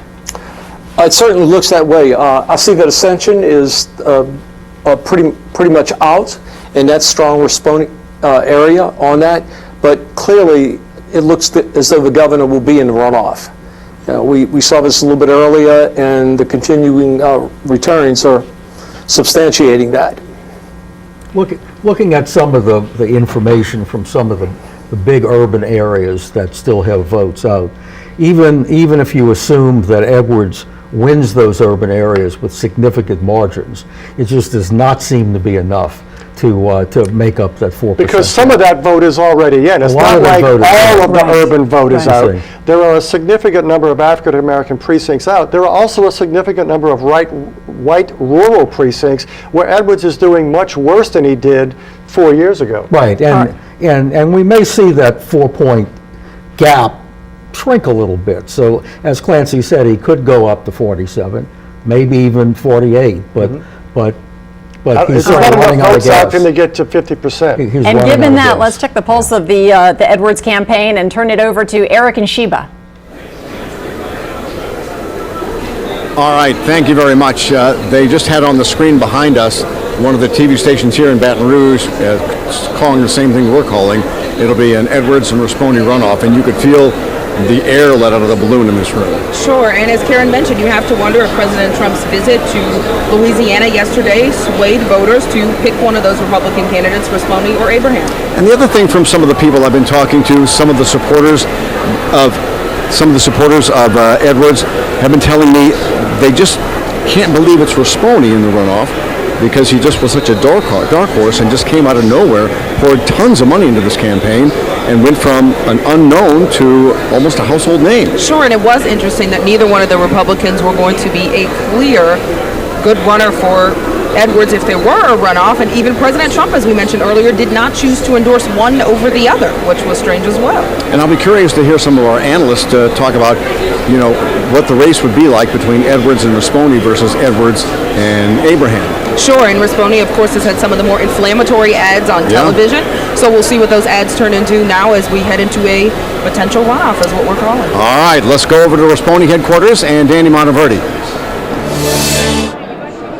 Well, Eric, we've heard some cheering here tonight, but that's mainly because of the LSU game over my shoulder. That's still on. But it looks like folks here tonight are getting the news about this potential runoff, and we've actually got a Eddie Rispone supporter here, State Representative Ray Garofalo. Ray, you had two Republican contenders in this race. What made you go ahead and support Eddie Rispone? Well, I'm a businessman, and I've known Mr. Risponi for quite some time. He's a businessman as well. And I know when I came into it, I'm pretty much an altruistic kind of guy. I don't like to play with the politics, and Mr. Risponi is a lot the same way. You know, Congressman Abraham's a really good guy. He'd make a very fine governor. But for me, it was more just going with the other guy who was a businessman, and that's kind of what swung me the way that I went. I've seen all night you've been looking at the computer over there, looking at the numbers, looking at your phone. How are you feeling tonight? It's kind of a razor-thin margin right now between Eddie and between Ralph Abraham. How are you feeling tonight looking at these numbers? Well, we saw the numbers start surging about a week ago for Eddie Risponi over Congressman Abraham. We always knew that there was a possibility that Governor Edwards could pull it off in the first if he got more than 50%. But those numbers in the polls that I've seen were holding very, very steady around 45, 46%. But we couldn't calculate turnout. But it appears that turnout tonight has gone in the Republican direction, and that Mr. Risponi is doing very well, and Governor Edwards will not win in the first. And Eddie Risponi, 70 years old, making his first run for political office. It's the top political office in the state. What do you think has been his success in this race so far? Well, he's a genuine guy. That's what I'm talking about, altruistic. He's just a genuine guy. When you talk to him, it's like just like you and I standing here talking right now. He understands the issues. He's had to deal with the issues as the second largest contractor in the state. So when you're talking about hiring employees, he knows that we need a trained workforce. When you're talking about funding the different issues that we have around the state, he's very familiar with that. He was one of the gentlemen that was responsible for the education reform package that we passed in 2012. He educated me as a new legislator coming in that year a tremendous amount about the education system in Louisiana and nationwide, how we were basically bottom of the list and why we had to make the changes. All right, we'll see how the night turns out, and that's the latest now from the Risponi headquarters. Back to you guys. All right, thanks very much, Danny. And now let's take a look at some of the races in St. Tammany Parish. Let's take a look at the St. Tammany Sheriff's race. Randy Smith with 46%, Tim Lentz. We've got the former Covington Police Chief with 32%, 98%. So this, what do you guys? Definitely a runoff. There you go. And, you know, again, like Ron says, and I've been saying all along, not just tonight, but every election night, when you go from the primary to a runoff, it's a brand new ball game. Both of these guys have 0 votes when they wake up tomorrow morning, and a lot can happen. It'll be really it's interesting a to see 5-week runoff, not a 4-week runoff. Be interesting to see who Tranchina throws his support behind. Yep. All right, and let's take a look at the St. Tammany Parish President race. This was also a close one earlier, and you've got 98%, 48% for Cooper. Pat Brister, the incumbent, 41%. This looks like a runoff, but you know, we don't know where those 4 precincts are, and if they're in Covington, it could potentially put Cooper above. I'd like to get 1 or 2 more precincts in before we absolutely say this is a runoff. But right, because he's, of course, the Covington mayor. We're holding back on this one. It's real close.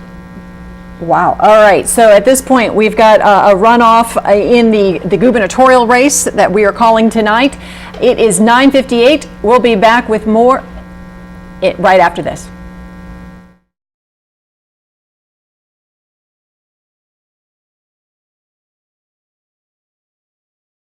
Oh, good thing we didn't call. Yeah, that's because that go to parish Yeah. president.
2019 coverage. The votes are coming in fast and furiously. We have been counting them all night and calling all sorts of races. Let's take a look at the latest numbers for governor. And we have at this point called it a runoff between Governor John Bel Edwards, the incumbent, and conservative Republican Eddie Rispone at 27%. That will be his opponent. And we're going to go right now to Jefferson Parish, where Cynthia Lee Shang is now addressing her supporters. She has been named the next Jefferson Parish president. We're all behind closed doors in offices out in the public, and we really are trying to figure it out for the right reason. And it is a lot of energy. And when we can deliver those services, that's why we all got into office. So thank you all. I look forward to working with you all. We are going to have fun, and we're going to deliver to the people of Jefferson Parish. And tonight we make history in Jefferson Parish, because in a nearly 200-year history, I am the first woman parish president. But what is so cool about that is that I really believe people didn't vote for me because I'm a woman. People voted for me because they thought I was the most qualified. And that is the coolest thing. That is the coolest thing. So thank you so much, everyone. Thank you for your support, for your love. I look forward to serving. And here's to an incredible future of Jefferson Parish. Thank you. All right, a very short and sweet campaign victory speech from the president-elect of Jefferson Parish, Cynthia Lee Shang, making history tonight. Your thoughts on her speech? A very gracious speech. I noticed who was standing up on the stage with her. District 4 Councilman in Jefferson Parish, Dominic Impostata, was reelected without opposition. He got full board behind Cynthia Lee Shang. Of course, her family, you're seeing their family, but I saw John Gegenheimer, I think. It looked like John Gegenheimer, although he's probably in the clerk's office. But I saw several. There's Marion Edwards behind her at the screen left with the gray hair behind. It's like Cynthia Lee Shang's mother or aunt. He's the new council member from District 1, and Gretna Police Chief Arthur Lawson was next to Marion Edwards. So she had the support of the political establishment and public officials because she campaigned on the platform of, I'm the one who can bring people together and unite to get things done, and you see that on her victory platform. And she defeated the former Jefferson Parish President John Young. I understand we've got him live. Let's joining there by Paul Murphy. Paul? He's retired. He sold perfume. And we are at the John Young election watch party at the Doubletree Hotel in Kenner with the candidate who conceded the race, I guess about 15 to 20 minutes ago. Johnny, talk about the hard-run race and what some of your thoughts.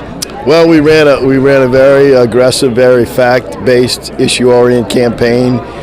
Reached out to the people, traveled all around Jefferson Parish, brought our ideas about how to create a better, more secure, and more prosperous future. At the end of the day, the voters have spoken, and this is America, and you respect the decision of the voters and move on. And you said in your concession speech to your supporters that you might not have won this race, but you're still going to be here in the community helping to move JP forward? Correct. I mean, I've lived here all my life. I have 5 sons that I want to be able to come back here and raise my grandchildren here. So I care about this parish, and I want to see it grow and prosper. And, you know, we have some challenges ahead. As I talked on the campaign trail, for the first time in our history, we've lost population over the last 2 years. We've lost population to St. Tammany and St. Charles, and we've lost our young people to other cities because they have better economic opportunities. So that's something we need to work on so we don't stagnate. You know, that's still a passion of mine. All right, thank you very much, John Young, on a hard-fought race. Good to see you. Not on the winning side this time. Right. All right, Good to see you. Thank you. Thank you. And that is candidate John Young, who again delivered his concession speech a little while ago here in Kenner. Paul Murphy, Eyewitness News. Paul, thank you. And now, of course, you can see on your screen right there that Ralph Abraham is up at the podium. We want to get to him to hear what he has to say. Like you have. And again, these wonderful grandchildren behind me, they will hopefully continue the march forward and be involved not only politically, socially, culturally, but in their community. So this is what we want to leave with them, is that lesson of service. Again, thank you, thank you, thank you. I've called Eddie, I've given him my congratulations, and I have endorsed him because we still have one task left, and that's to be John Bel Edwards. I've said it before, and I'll say it over and over again.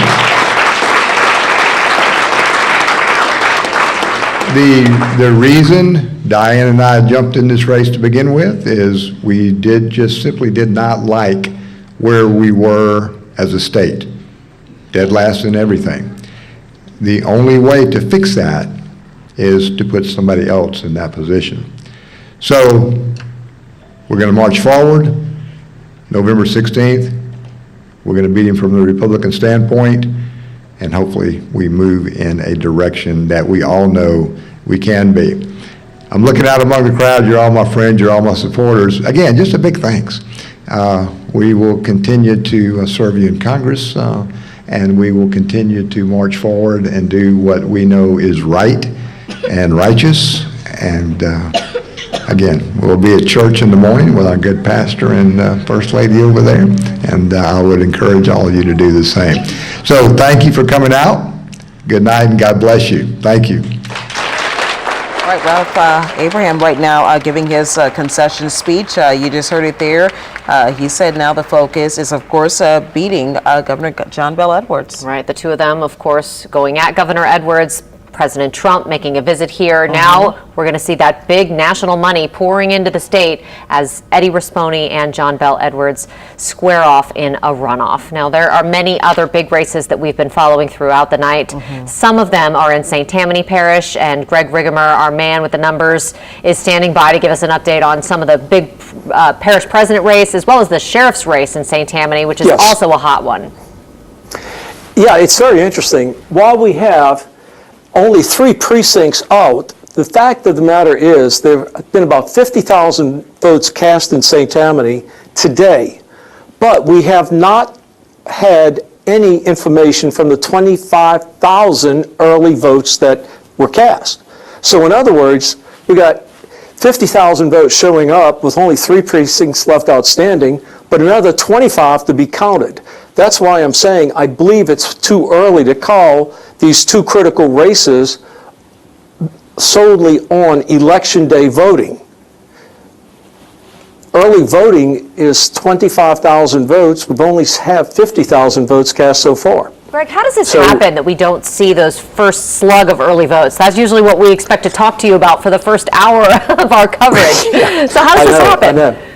Yeah, we had some great things planned with the early voting, but we haven't been able to get to them because we have not had all the early voting. St. Tammany's out. I have no idea why it would still be out. But like I said, 25,000 votes, so totally there's going to be about 75,000 to 80,000 votes cast, of which 25 we don't know anything about. Yeah, that's big. We want to pull Clancy and Ron into this discussion tonight about St. Tammany and what we're expecting to see. What do you guys think about what we just heard from Greg about those absentee votes not being counted yet? Well, I don't know why they're not being counted. St. Tammany normally is a parish that you would expect to have its act together, frankly, in terms of getting votes in. And the early votes have been in for a week. And, you know, when you get all these other parishes that can get there, I mean, John Gegenheimer had his votes up at like 8:10 p.m. at 8:15. The clerk of court in Jefferson Parish. I'm surprised and to the point of almost shock that St. Tammany doesn't have its early voting numbers up yet, especially when there were so many of them. And it's hard to figure out why, right? The classic conundrum, whether it's business or politics, when you don't know what you don't know, you know, we know what we don't know, but we don't know what it says. We don't know that early vote return. And as Greg pointed out again and again, that is a huge chunk. That's 1/3 of the total votes in St. Tammany were cast ahead of time. And that is why we're not calling a runoff at this point for the St. Tammany Parish president race, right? We've got 98% of the votes from today in, if I understand you correctly, right? With 48%, Mike Cooper, the mayor of Covington, is leading. Pat Brister, the incumbent, they're trailing with 41%. All right, let's take a shift and look at Orleans Parish, some of the state Senate races in Orleans Parish. Let's take a look at State District 3. This is a runoff for the Senate seat let's see, that was vacated by J.P. Morrell, a state senator who was term limited, who is not running for anything right now. But the two leading candidates in that were always Joe Bowie and John Bagneris. And here with 91 out of 98 precincts, 93% reporting, that certainly looks like it is going to a runoff. Now bear in mind, this Senate district touches 3 parishes, Orleans, St. Bernard, and Jefferson. But with all of those in, with precincts reporting from all of those parishes, it looks like Bowie headed for a runoff. Now this 91st district, this is another one that's vacated by a term-limited incumbent. This is a House seat. This is Walt Leger's seat. We have 79% reporting, and it is really, I think, too close to call to see which. There's going to be a runoff between any two of Robert McKnight, Mandy Landry, and Carleen Dinkler. All right, let's shift gears and look at state representative seat 94, the 94th district. Stephanie Hilferty this is the lakefront and mid-city of New Orleans, along with Bucktown and New Metairie. It straddles Orleans and Jefferson parishes. Definitely going to a runoff, and clearly between, I think, Hilferty and Tammy Savoy, and with 79% reporting. That's not a big shock. But it will be a wide open race. And what's interesting here is that is traditionally for the last 30 plus years, probably 40 years, I think, Ron, more than 40 years, that district has had a Republican representative, and now it's a Democrat Republican in the runoff. District 97, this is State Representative Joe Bowie's seat. He's not term limited, but he's running for the Senate, as you just heard. He's in a runoff in Senate District 3. Matthew Willard, a newcomer, who is a nephew of former New Orleans City Council member Cynthia Willard Lewis. His first run for public office.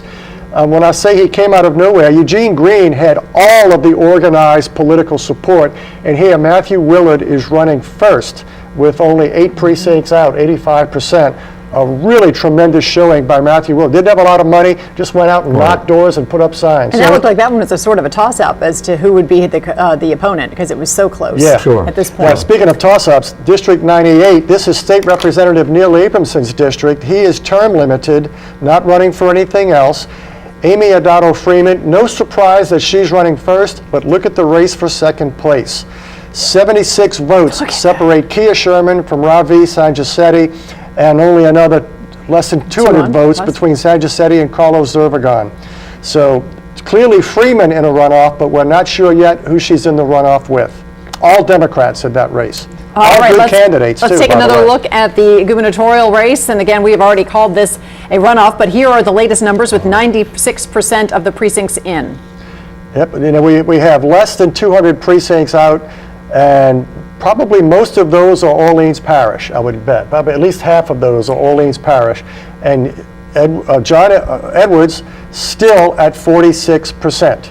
And we've called this at this point, and then you listened to Representative Abraham speak, and he was already endorsed Rispone. Excuse me, spit this out. Your thoughts on that? I mean, now that he's already endorsed him. Well, that's very important, because you may remember 4 years ago when Edwards was running, the 3 Republicans, David Vitter and Scott Angel and Jay Dorton, went at 2 of the 3 Republicans that Vitter was running against didn't support him in the runoff, and one of them supported Edwards in the runoff. So the Republican candidates were very divided. Now, what this is telling us is that with Abraham immediately supporting Rispone the way it is, that you're going to have a more united Republican Party and a more united Republican vote than you had 4 years ago. That doesn't mean they necessarily win, but I think they will have a more united party this time. Absolutely, and if we could put up that total again, full screen, Edwards has 46% of the vote. Eddie Rispone and Ralph Abraham between them have 52% of the vote. That's critical. How formidable is this? I mean, this is an uphill battle from in the whole ball game. I said this earlier tonight about other races. Tomorrow morning, when Edwards and Rispone wake up, each one has 0 votes going into November 16th. They got to go out and get all the votes they got today, and they got to get some new votes to win this thing. All right, and we're actually awaiting Rispone right now. You are looking live at his campaign headquarters in Baton Rouge. And again, we are waiting for Eddie Rispone to take the stage. And and dress his crowd and presumably a little bit of his strategy moving forward. And he's already got deep pockets, right? Individually. I mean, he doesn't need to go raise money. He's going to write another check for $10 million. And how deep do you think he'll go? I mean, he said he'd go as deep as it needed to be, but he's got all the Republican money coming in. Look, he can taste it now. Before, he was coming out of nowhere. Now, yeah, and he was considered a really long shot going into this race. So that's, Raspone's showing is really something extraordinary. It also says, frankly, and I don't mean this to be negative about somebody, but it shows that Abraham was really kind of a weak candidate. For a sitting congressman to lose to somebody who was virtually unknown 6 months ago. I still remember when we saw his billboards come up in New Orleans. They seemed to be the first ones, and I was thinking, who is this gentleman? Right. And really, the first thing we had to do was figure out how to pronounce his last name. He ran enough commercials. We got that pretty quickly. But well, and his tying himself to Donald Trump very early in the campaign may have been a very significant thing for him, making the runoff, and in that can put Donald Trump right in the middle of this. Well, so then does this race boil down to a mandate on John Bel Edwards or Trump? Well, we don't know yet. We have to see the final numbers. Well, but it could except be a that historically, Ron and I were talking about this in the Yeah. last few days. Historically, our races for governor have been very local. And Republicans in the last few cycles have been trying to nationalize our state races, especially for governor. Talking about issues like Nancy Pelosi and Hillary Clinton and Barack Obama and issues like immigration, et cetera. It never worked before.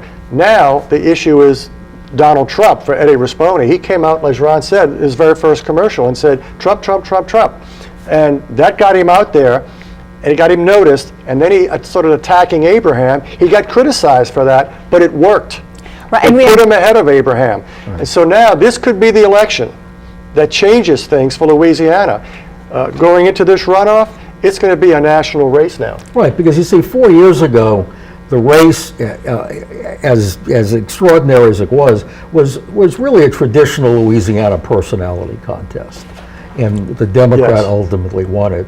But this is becoming a nationalized campaign here, and that's exactly what John Bel Edwards didn't want. We need to do one more. We didn't make a new call. The Secretary of State's race is going to a runoff. This is a bit of a shock, but it's a repeat of what happened when these same two leading candidates faced each other about a year ago. Kyle Odwan and Gwen Collins Greenup. They faced each other in the runoff a year ago. Odwan won easily, but that was a year ago. But they're in the runoff again on November 16th. And not the only incumbent who's got, some formidable opponents lining up behind him right now in runoffs, right? I mean, that's been sort of the one of the takeaways of tonight. Yeah. Although Odwan, being a Republican, will get the benefit of Raspone to the extent that the Republicans are coalescing. He'll get the benefit of that. So we'll see if Greenup gets the benefit of a coattail effect from John Bel Edwards and whatever Democratic coalescing happens in the runoff. And one thing I'd point out is that Louisiana's never elected an African American to a statewide constitutional office yet.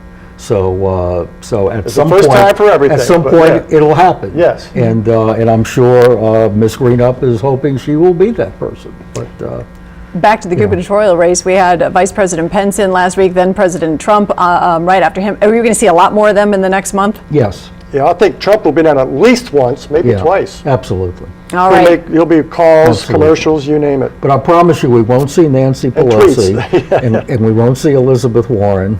Won't see Hillary Clinton or Barack Obama. 10:19 right now. We'll be back with our campaign 2019 coverage.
Welcome back, everybody. We've also, in addition to our Campaign 2019 coverage, been following some very big breaking news stories throughout the day today. One of those, of course, is the collapse at the Hard Rock Hotel. Yeah, we have Erica Ferrando that is standing by with another live update. You spoke with the wife of one of the people that you said is reported missing, right, Erica?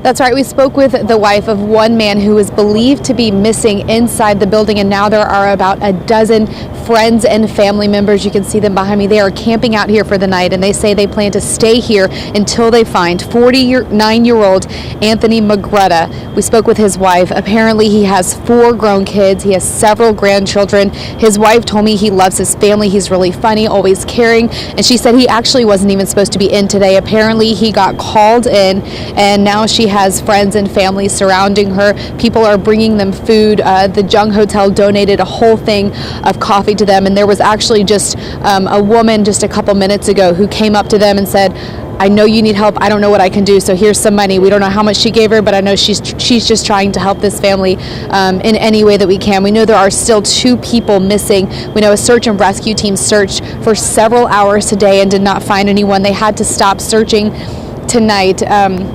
But there was another person that was actually missing earlier today as well, and we did get updates a few hours ago that that person was found. They were actually at a hospital, and everyone else who was also at the hospital was reported in stable condition. Obviously, this is still a scary situation out here because the New Orleans Fire Department says that building is still at risk of collapsing, and so that's why they have still blocked off all of these streets. All of the surrounding buildings are evacuated. You can see the Sanger Theater right there, which is also damaged. We don't know the extent of it, but we are told that there might be damage at the top of it at least.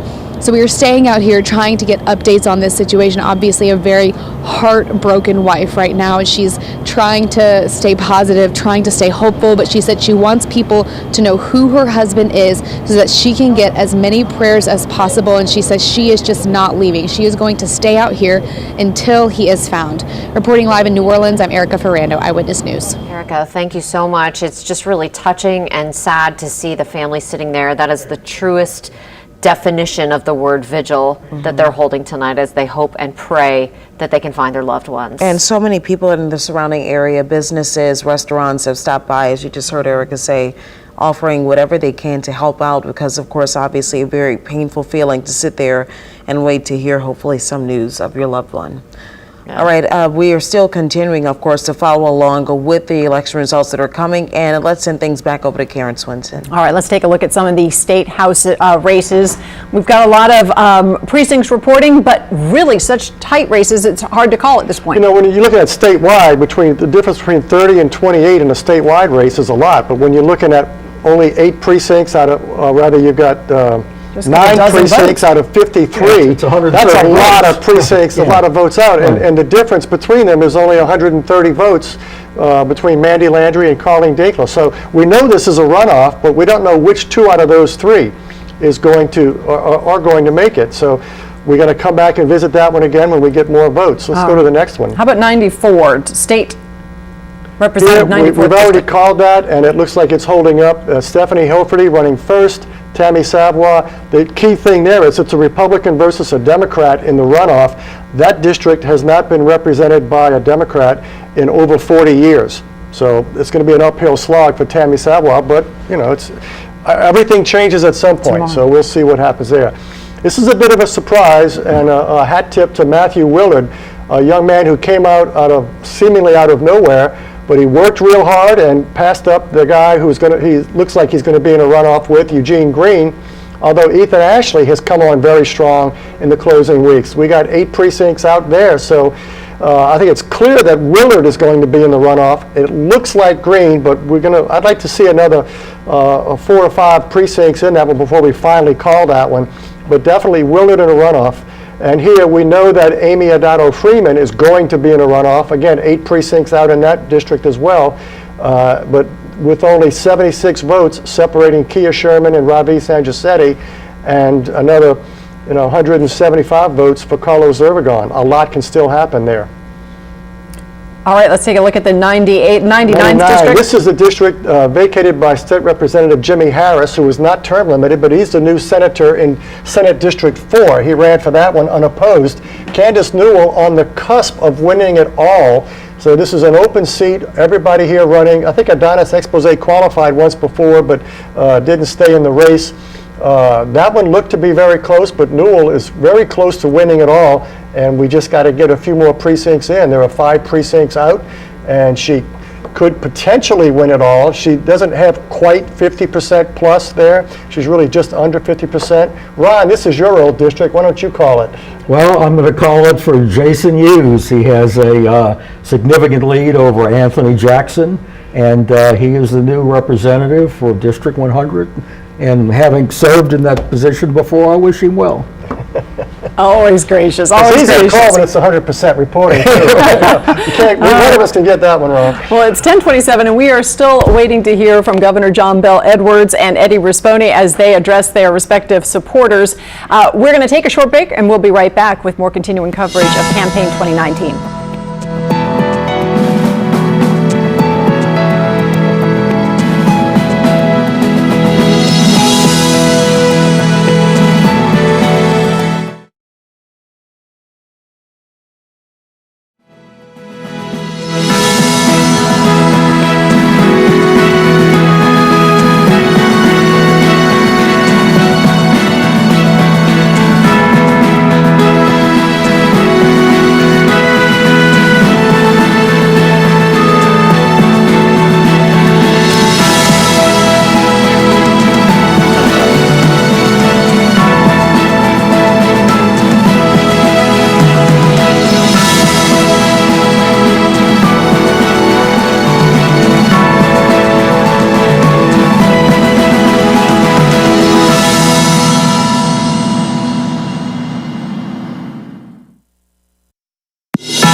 We are anxiously waiting for the 2 men who have made it to a runoff in the state of Louisiana for our governor's race, Eddie Rispone and Governor John Bel Edwards, to take the stage and talk about the fact that they're going to be in a runoff. Can't wait to hear what they have to say. However, tonight we've been talking a lot about how this is now going to become a basically national election. Yeah. Our election experts have been saying over and over again that that's what we're going to see in the next few weeks as we get closer to the general election. We heard our election experts say that we're going to have more of President Trump visit. Of course, we're going to have possibly more Mike Pence visits. Actually, we've already seen President Trump put a tweet up responding to the election saying the governor of Louisiana, John Bel Edwards, has done a poor job. Now he is in a runoff with the great Republican Eddie Rispone.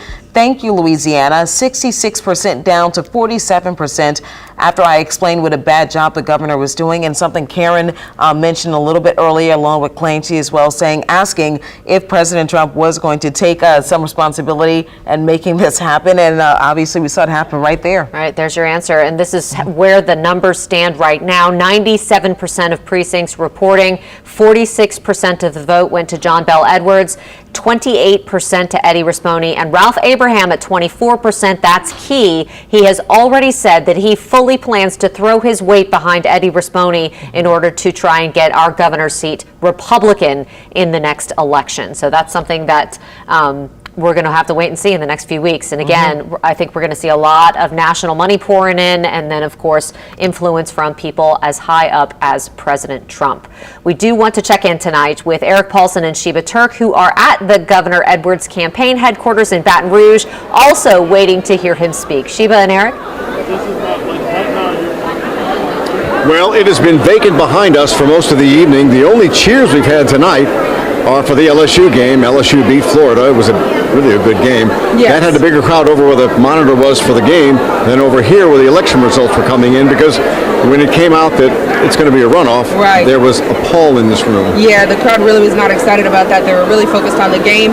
And everyone, as you can see behind us, is gathering close to the stage now. Governor Edwards, we're expecting him to come down any moment now to talk about being in this runoff with Rispoli. And I got a message from one of the governor's supporters saying he was going to come out any minute, but I assume he was waiting for the end of the LSU game to make sure that the crowd was here instead of over there by the TV. Sure, it'll be interesting to see his tone tonight, now that he will be in a runoff, and what he has to say moving forward into this runoff.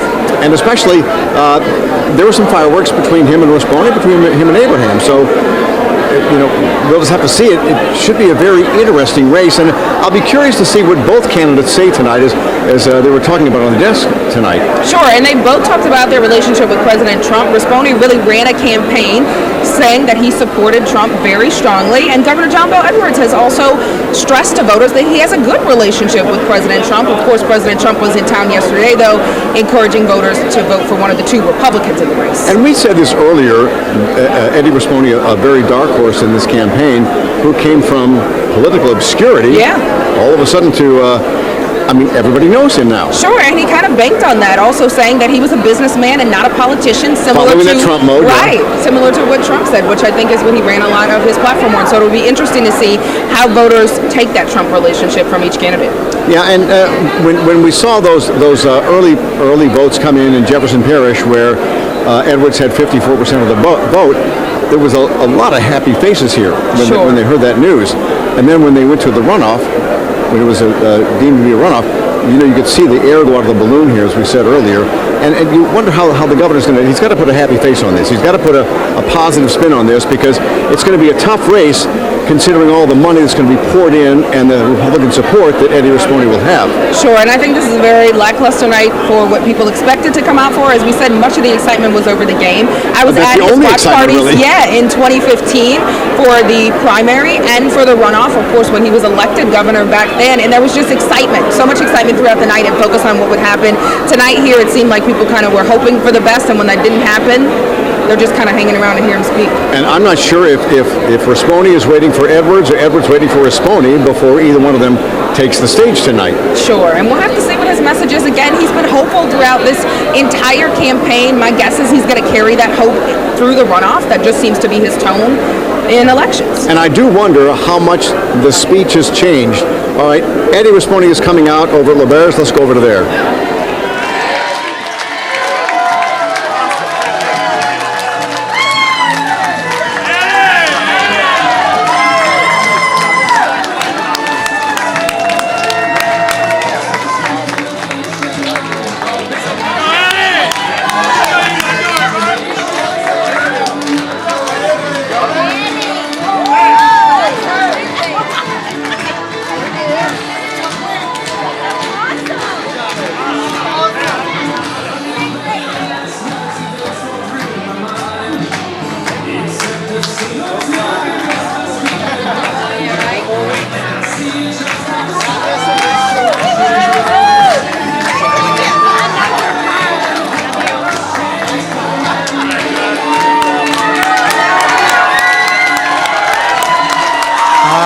Governor John Bel Edwards coming to the stage at the same time that Eddie Rispoli is coming to the stage. These two are getting ready to square off in a runoff, and tonight the two of them are starting their campaigns from scratch. This is day one of their new campaigns.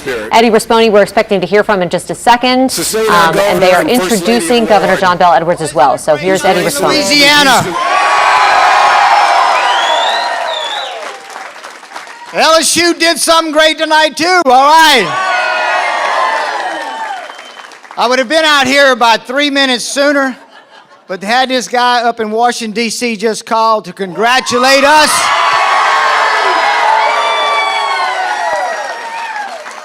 President Donald Trump is going to help us. He congratulated us. He's going to stay with Louisiana. He's going to make us great like the rest of the country, and he's going to support us. That's wonderful. Let's thank him.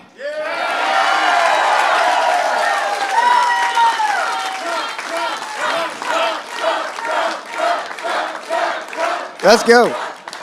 Well, look, are y'all ready to shake up Louisiana and make it #1 in the South? Well, let me start by thanking my family.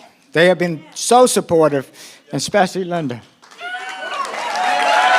It's a lot to ask. It's a lot to ask of 7 married, beautiful children and 24 perfect grandchildren. But I'm so blessed, and I have many other family members here that have been stepping up to help us as well. And of course, all of you, your supporters. We could not do it without you. Thank you, thank you. Give yourself an applause and a hand. We have a great team that's worked very hard. I'm not a politician. This is the first time I've ever ran for elected office, but we put together a devoted team that worked very hard, and congratulate them as well. Thank you.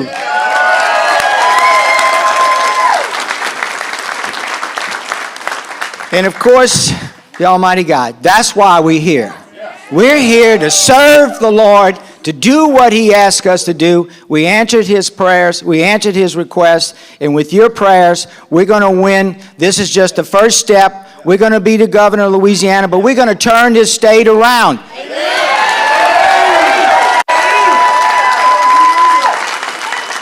I'd also like to thank Congressman Ralph Abraham. He called me earlier, very graciously said he's behind us, he's going to support us.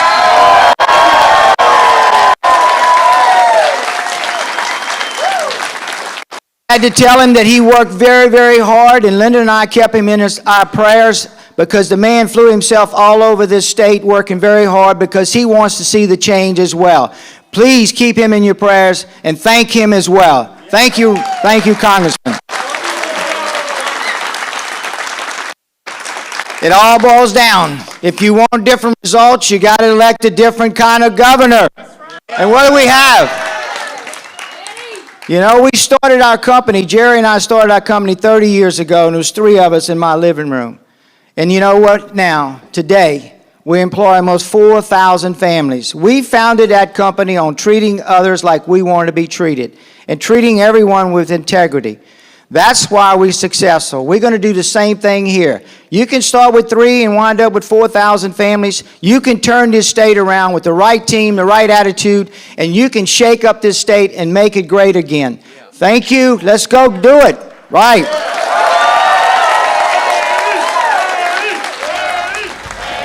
All right, Eddie. Eddie Rispone right now speaking over in Baton Rouge, right now giving his speech. Obviously, a very excited crowd.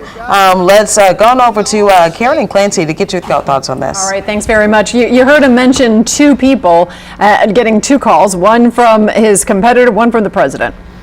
Yeah, endorsements from both of them. Indeed. Yeah, as Ron and I mentioned about a half an hour ago, we will see Donald Trump again, no matter what happens with the impeachment. Well, and you know, Donald Trump won the state by almost 20 points in the 2016 election. So that gives Eddie Rispone a path. And if you're wondering, if you're just joining us, or perhaps you joined us a little earlier and you saw that both candidates were taking the stage at the same time, as it happened, Mr. Rispone had taken the podium first, and so he had his speech. We're going to air the governor's speech in its entirety as soon as he wraps up. So at this point, we're just sort of analyzing what Rispone had to say, and then we will listen to the governor in his entirety and discuss what he had to say. Your takeaway from what Rispone said? Well, he knows what he has to do or what he wants to do to win. He started off his campaign saying, I'm Eddie Rispone and I love Donald Trump. I think he's going to go right back to that in the runoff and say Trump, Trump, Trump. And if you didn't hear me before, Trump, Trump, Trump. And Donald Trump's going to come down here and say, this is my guy. And if you, as Ron pointed out early on tonight, John Bel Edwards maintained, even enlarged his base perhaps in Metro New Orleans, but his rural white support, which is a very Donald Trump vote, and he won 4 years ago before Donald Trump became president. That vote came home, as it were, to the Republican Party and left John Bel Edwards. Let's talk about the coffers. What are you thinking in terms of, what does Rispone bring to the table, both personally and then with the Republican Party coming behind him, and then what the governor has at his disposal? Well, the money's going to be virtually unlimited. It's really a for matter Rispone. of... Yeah, for both. Well, for both sides. They're both going to have all the money they need. That's right. It's really a matter of how much they can spend in a 4.5-week campaign. Okay. And again, we're watching the governor speak. I believe that we're going to let him speak and continue talking with you, and then run his speech in its entirety in a moment. I would like to add one thing just while we're talking, not about the governor's race. We do have all of the votes in House District 99, which is the lower 9, upper 9, and Bywater. In that race, according to the Secretary of State's returns, there's a runoff between Candace Newell and Adonis Expose, but Newell is only 31 votes shy of getting it outright, or 32 votes of getting a majority. But all the votes are in. I don't know if there's going to be a recount. There may be some military votes that come in, who knows, but based upon 100% reporting, she's just shy of 50% plus 1.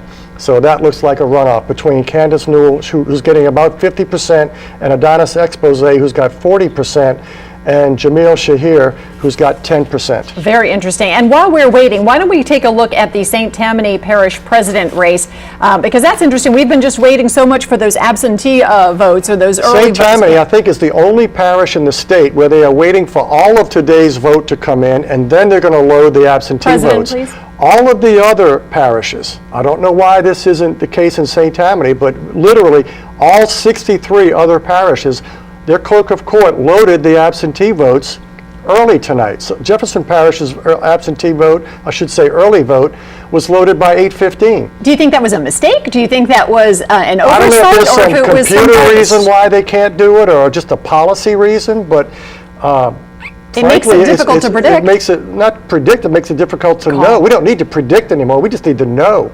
They could put that vote out there, and then we could call these races, easily, with only 1 or 2 precincts out, probably. But there are 25,000 votes still out in St. Tammany. So could we go to bed tonight and not know? It's in that parish, yes, we could. That's interesting. Well, I go to bed pretty late, but for the rest you of us. might go to bed and not know, but I'm going to be up until they put that vote in. Let's take a look at the St. Tammany Parish Sheriff's race, too, if we can. Let's pull that up while we're talking about St. Tammany, since it is sort of a wild card with respect to their absentee votes. Literally 1/3 of the vote in St. Tammany is out, and it's only because the parish clerk doesn't load the vote. And this is yes, please. And this is not like they don't know what it is. That vote is known. It's just not released. And this has never happened before, to your knowledge, as far as you remember. I don't know that it made that much of a difference before, but it really makes a difference right now. All right, now we're looking at the sheriff's race, and you've got the incumbent Randy Smith with 47%, Tim Lentz, the police chief or former police chief of Covington, excuse me. So this is something that's really interesting to watch, and we're calling that a runoff, and we're going to be right back with more of our campaign 2019 coverage.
Welcome back, everyone, to our election 2019 coverage tonight. It has been a big night for a lot of key races across the metropolitan area and, of course, in the race for governor. Yeah, the gubernatorial race coming out with a runoff between Eddie Rispone and Governor John Bel Edwards. We are going to bring you the speech in a minute. I know we have Sheba Turk and Eric Paulson that's been at the speech. They've been tweeting out about this. Apparently, the governor said that he wouldn't be up there very long, and, of course, all of them were waiting for the LSU game to come to a close. That's another victory over there, LSU winning over Florida. Absolutely. Go Tigers. Super excited about that for me personally tonight. But I know that the candidates also, some having some bittersweet victories slash ending up in runoffs that they didn't necessarily want to be in, which I get is what they're seeing at the Edwards campaign tonight. Our political analyst says it best. Starting right now, today, they have 0 votes, and they have to start all over again. And of course, Governor John Bel Edwards, I just saw Sheba Turk tweet out that he said during his speech that we're going to bring to you in full in just a couple of minutes, that they're not going to stay up there very long because he says it looks like we still have a lot more work to do. Right, absolutely. And, you know, our political analysts have said over and over tonight that this is going to be a very different race moving forward, that in the next few weeks we're going to see some big national money, both from Democrats and Republicans, getting poured into the state of Louisiana so that Republicans on their end want to take back our governor's seat, and the Democrats want to hold on to it with Governor John Bel Edwards. So it's going to be an interesting race as we move forward in the next few weeks. I know that we'll expect visits from President Trump, but I'm wondering who exactly is coming over on the Democratic side of things. I don't know. I don't know, especially given what's happening in the presidential race right now for 2020. But, you know, I think that you're going to see a lot of support from PACs. You're going to see a lot of that money pouring into Louisiana. Somebody tweeted at me a little bit earlier that they were so tired of the campaign ads and they can't wait for it to be over. But it's not over. In fact, those ads are probably going to become fast and furious on your television sets as we get closer to the general election. And tonight we, of course, have had Eric Paulson and Sheba Turk at the Edwards campaign. And apparently Governor Edwards has just recently wrapped up his speech. Eric and Sheba, what'd you think? And we're here at the Edwards headquarters. This is the liveliest this crowd has been all night. The governor just addressed the crowd, and he had a lot to say. He mentioned Eddie Rispone by name. He did. They started out with a chant of 4 more years. They ended with a chant of 4 more years. They did, and they really carried the hopeful tone that Governor Edwards carried really throughout his speech. He told people that there was a lot more work to do and that he would be ready to do that over the next 5 weeks heading into that November 16th runoff. Well, he hit on a couple of keynotes. First of all, he went through a lot of the accomplishments he has done. Sure. And he said in a bipartisan effort, he had all the right buttons. He talked about God, family, Louisiana first, the things that he has done as governor in a bipartisan manner. And then he said, if Eddie Rispone is elected, then, quoting the governor, said, and you'll hear it in the speech, that this state will go back in the ditch. Sure, he did talk about that progress that he's made and feels that he's made over the last 4 years really being at stake if Rispone were to become the next governor. And he did talk about those wins, which we can imagine he'll be capitalizing on those and reminding voters of what he considers his wins over the next few weeks. He talked about the budget surplus, Medicaid expansion, and that teacher pay raise, which he's talked about wanting to do more of that for teachers if he's elected for 4 more years. And we all remember when John Bel Edwards came into office, he inherited a $2 billion debt, and through a lot of negotiations with Republicans, they were able to bring that into a surplus 3 years in a row. Right, that is what he considers, I think, one of his biggest ones. He'll be reminding that of voters over the next couple of weeks as we head into this runoff. But he does seem hopeful heading into the runoff that he will have 4 more years to add on to the progress that he feels he's made. And I think that you know, by touching on God, country, and a bipartisan support, he's hoping to reach across the aisle, reach out to Republicans who have supported him before, and hopefully, he says, they'll support him again. Yeah, it's very interesting. You know, Rispone always ran on a pro-Trump campaign. Governor John Bel Edwards, though, always stressed that he had a good relationship with Republicans and Trump, that he wanted to see bipartisan work. He said he's met with the president many times, and he stresses that he is willing to work with the other party. And he did emphasize that he doesn't want this to turn into a national campaign. He wants this to be a Louisiana campaign. He knows the National Republican Party is going to pour money into this state. It's going to be watched across the country. It'll be, as I heard one supporter say, really a test to see how strong Republicans and Donald Trump are in Louisiana. Yeah, and Governor Edwards clearly was able to get that crowd excited tonight. Apparently that's what he's going to be doing with voters over the next few weeks. All right, and we're going to have a speech in a couple of minutes. Again, most of the night has been all LSU. Right. All LSU tonight. LSU had a big win over Florida. It was a game that had a lot of excitement. And finally, when the governor started, when some of his supporters started coming on the stage, then all of a sudden you saw this room just fill with people, the biggest crowd we had seen all night. Yeah, and as you said, they chanted when he came out, they chanted when he finished his speech. They really seemed to be receptive to his message of moving forward with his progress. All right, I'm getting a cue. All right. Send it back to you guys on the desk. Right, Eric and Sheba, thanks so much for that. We have Ron standing here with us. And Ron, I just wanted to ask you this. I know that we said that Eddie Rispone already has the backing of President Trump. We know that, like Clancy mentioned, and you all mentioned, it's going to be Trump from here on, and he's probably going to get several visits. But again, we did ask the question, and you believe that no one will show up for Governor Edwards. Well, I don't think it's in his interest to have national Democrats come to Louisiana and campaign for him. I mean, he wants to raise money from Democratic Party committees and get as much support as he can from Democrats in the state. But to bring national Democrats into the state, I think would probably be fatal for his campaign. Yeah, we're such a red state that if he, even starts to hint that he's somehow more left-leaning than either he is or he wants people to believe he is, then that's a huge problem. Almost all of the national Democrats now are way to the left of where he is. So it would be really difficult for him to do that. So it's all on him, basically. It's all on him. It's all on him. He needs to turn this into a personal contest. Rispone needs to turn this into a national contest about Donald Trump. How do you do that when you're not talking? You're not talking about the same things, and you're not even speaking the same language in that case. Well, I think we're seeing that all over the country right now, that we've got people who aren't speaking the same language, that things are so polarized, every side talks about what they want to talk about. And I think we're going to see that here. If you take a look at the race between Eddie Rispone and Governor John Bel Edwards, could you say what did John Bel Edwards do that didn't push him over that 51% mark? Well, it's always hard to say, but I think in this particular case, John Bel Edwards has been a transactional governor. He took office and the state had a very big budget problem. So he spent most of his time dealing with that, dealing with the transactions with the legislature and fiscal issues. And the fiscal swamp is not something that's easy to get out of once you fall in that as a governor. And I think the fact that he wasn't a transformational governor. He wasn't proposing big visions to do big things. And I think to some extent that may have held him back.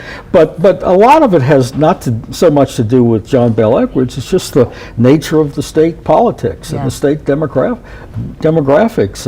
Louisiana's a Republican. Look at all the Republicans winning all these other statewide elections by big margins, and some without even Democrats running.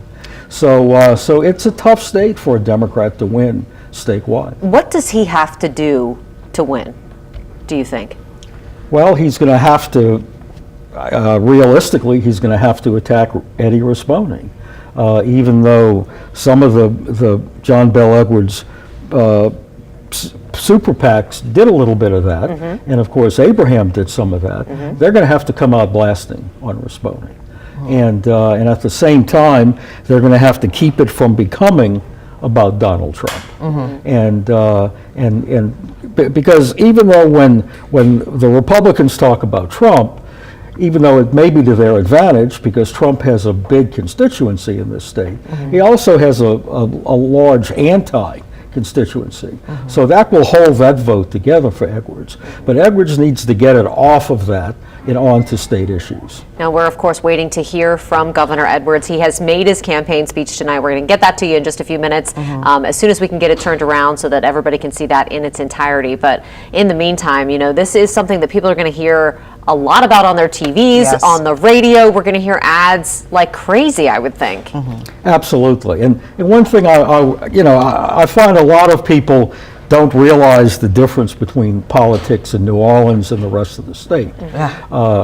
New Orleans gave Hillary Clinton a higher percentage of the vote for president than New York City did.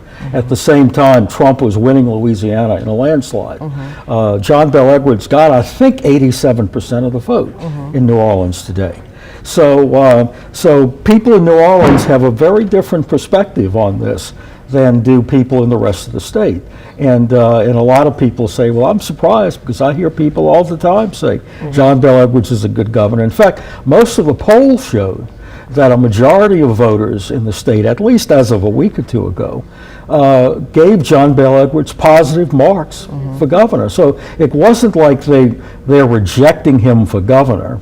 It's that they're doing something bigger than him. And that makes it a tough race. Now look, the polls that were taken before the primary showed Edwards ahead in the runoff. Completely different situation now. Right, sure, but it's an entirely different situation. Now we want to see what kind of marks you give Governor John Bel Edwards in his speech tonight. So let's take a listen. All right, before we get started this evening, I do want to call everybody's attention to the tragedy that happened in New Orleans today at the Hard Rock Hotel that was under construction. And we know that it had a partial collapse. There were at least 2 fatalities. 1 individual remains unaccounted for. A number of folks were hurt, some severely. And so we need to lift everyone up in our prayers tonight who was involved in that. And we need to be thankful for the first responders who responded in New Orleans today, working so hard for those victims and to get others to the hospital. So Don and I ask you that you would join your prayers to ours for the victims of this tragedy. Look, I'm not going to be up here long tonight because we've got a little more work to do.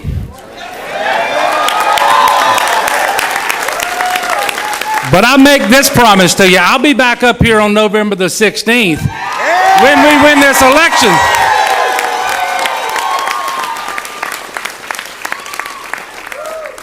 Thank you, Father Mark, and for that prayer. And first and foremost, I too want to thank God, who has guided every decision that I have made as governor.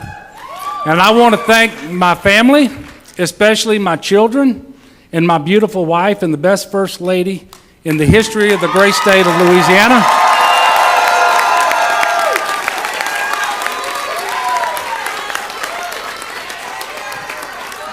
And I want to thank all of you, whether you're here in person or watching on TV, listening on the radio. You who have shared my vision for this great and beautiful state that we get to call home. You know, you handed out yard signs, you made calls, you donated your time, you donated your money, because you all believe, just like me, that our very best days are still ahead here in Louisiana. And I'm reminded tonight of some who can't be with us. You know, today would have been my father's 84th birthday. I wouldn't be here today without the wisdom that he passed down and the values that he instilled in me and my brothers and my sister. And I want to thank Papa and tell him I miss him. And I love you, Papa.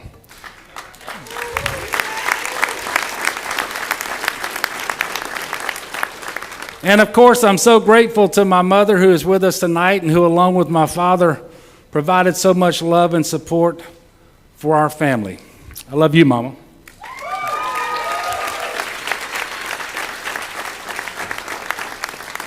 And I owe my sister an apology from 4 years ago when I accidentally said she was mean when I meant to say she was tough. But let me talk about her toughness for just a moment. This is October. This is Breast Cancer Awareness Month. And just last week, she rang the bell as she finished her radiation treatments for breast cancer. So, Alice, I love you. Now, back to my beautiful wife. Donna has dedicated every day that she's been in the governor's mansion to helping our foster children, supporting victims of human trafficking, promoting music, art, and movement education as a former teacher. And she's been by my side for more than 30 years as my wife, and I will tell you, Louisiana is a better place because she is your First Lady.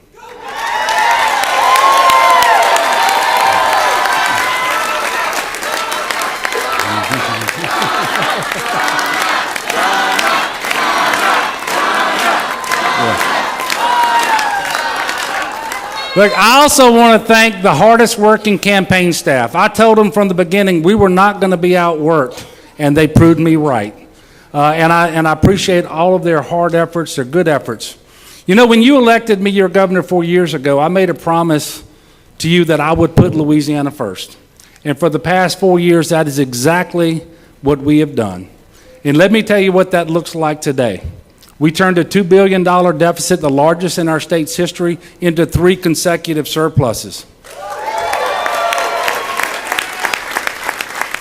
Today, I can stand before you and say that over 450,000 Louisianans have health insurance who didn't have it before I became governor because of Medicaid expansion. I'm happy to remind you that we gave our teachers the first pay raise that they've received in over a decade. And we made the first investments in higher education, K through 12 education, and early childhood education in many, many years. And finally, more than 170 businesses have either moved to or expanded right here in Louisiana, beating out states like Colorado, Texas, and Tennessee.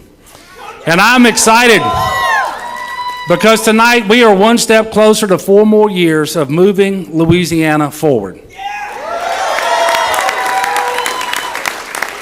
But friends, understand this, the progress that we have made is still at stake.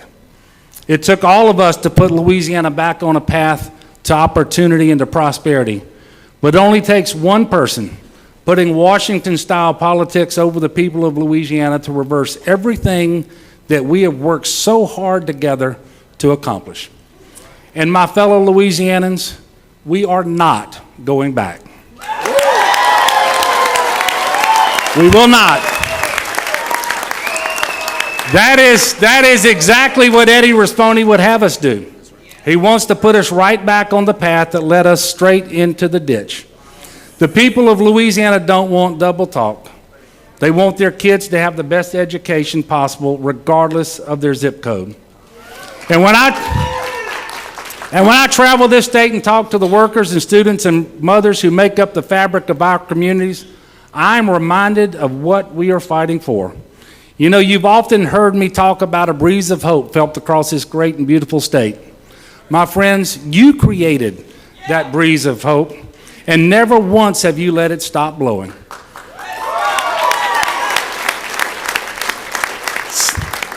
So make no mistake about it and prepare yourselves, because over the next 5 weeks, the partisan forces in Washington, D.C. are going to pull out all the stops.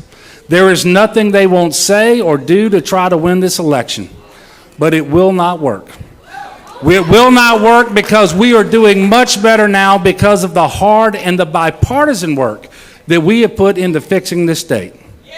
And so now we have a choice. We can let that breeze continue to steer our sails forward, or we can go back to being caught in a rut deep in the ditch.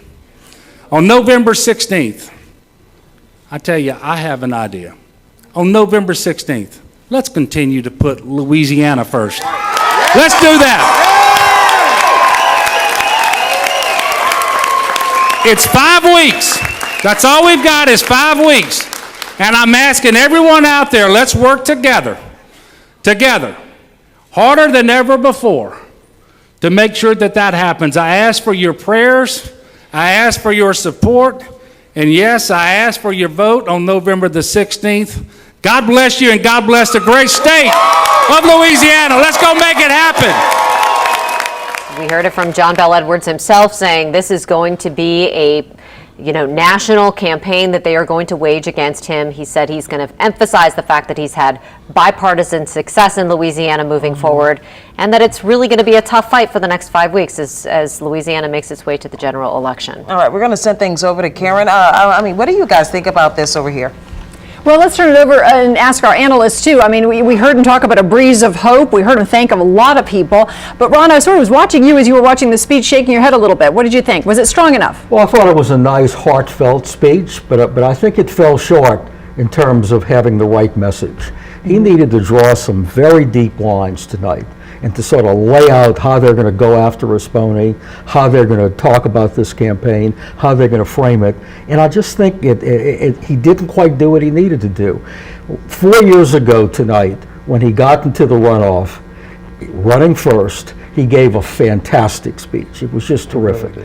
And it sort of set the stage for the whole runoff. I don't think he quite hit the mark tonight. Do you think he expected to be in this predicament? I don't think he expected to be in this predicament. No, I think that a lot of his people, and I was in touch with a lot of them, they thought they were going to win this thing tonight. Some of them thought they were going to win, 53, 54%. Didn't happen. He got 47%, which is very good. It's 45% would have been ugly. 47 is okay, but you got a lot of work to do, especially when his opponents are getting 51, close to 52%. Against it, So, as Ron said, he needed to. I think he staked out his territory towards the end of his speech, and I didn't put a stopwatch on it, but it sounded like he spent 2/3 to 3/4 of his speech talking about his family and thanking people, which is all very gracious. But when you lose, you be gracious. When you've got a tough race ahead, you do like Ron suggested. And remember, Ron is not only a past elected official, he's a political consultant.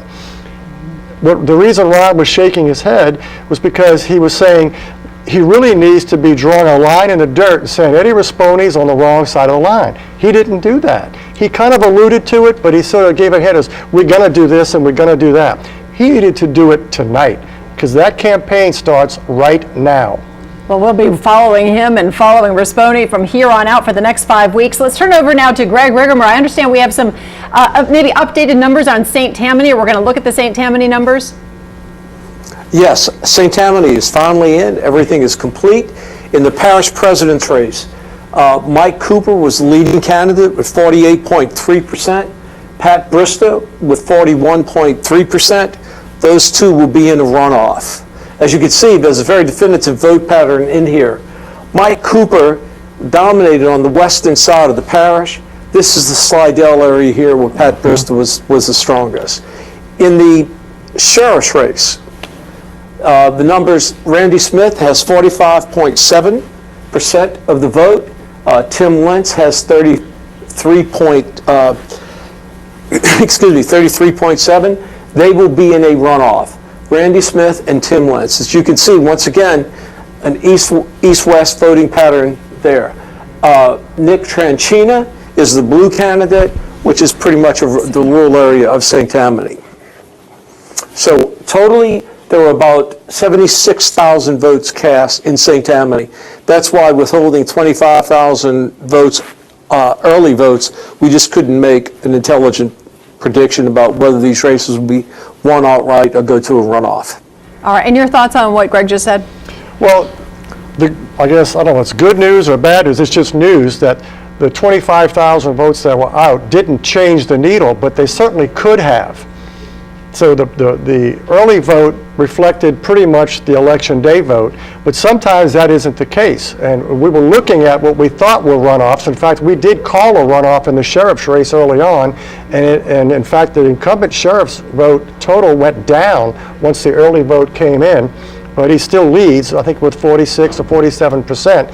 And Pat Bristow and Mayor Cooper are in the runoff for parish president, pretty much where they were before, percentage-wise. Well, it's going to be worth a call to the clerk of court's office tomorrow and find out what was the delay about. I got a feeling that the legislative delegation over there might want to be wondering about that, and maybe introducing a bill about it, and something to encourage all of the clerks to get those votes up early. All right, it is now 11:11. We're going to take a short break and be back more with Campaign 2019.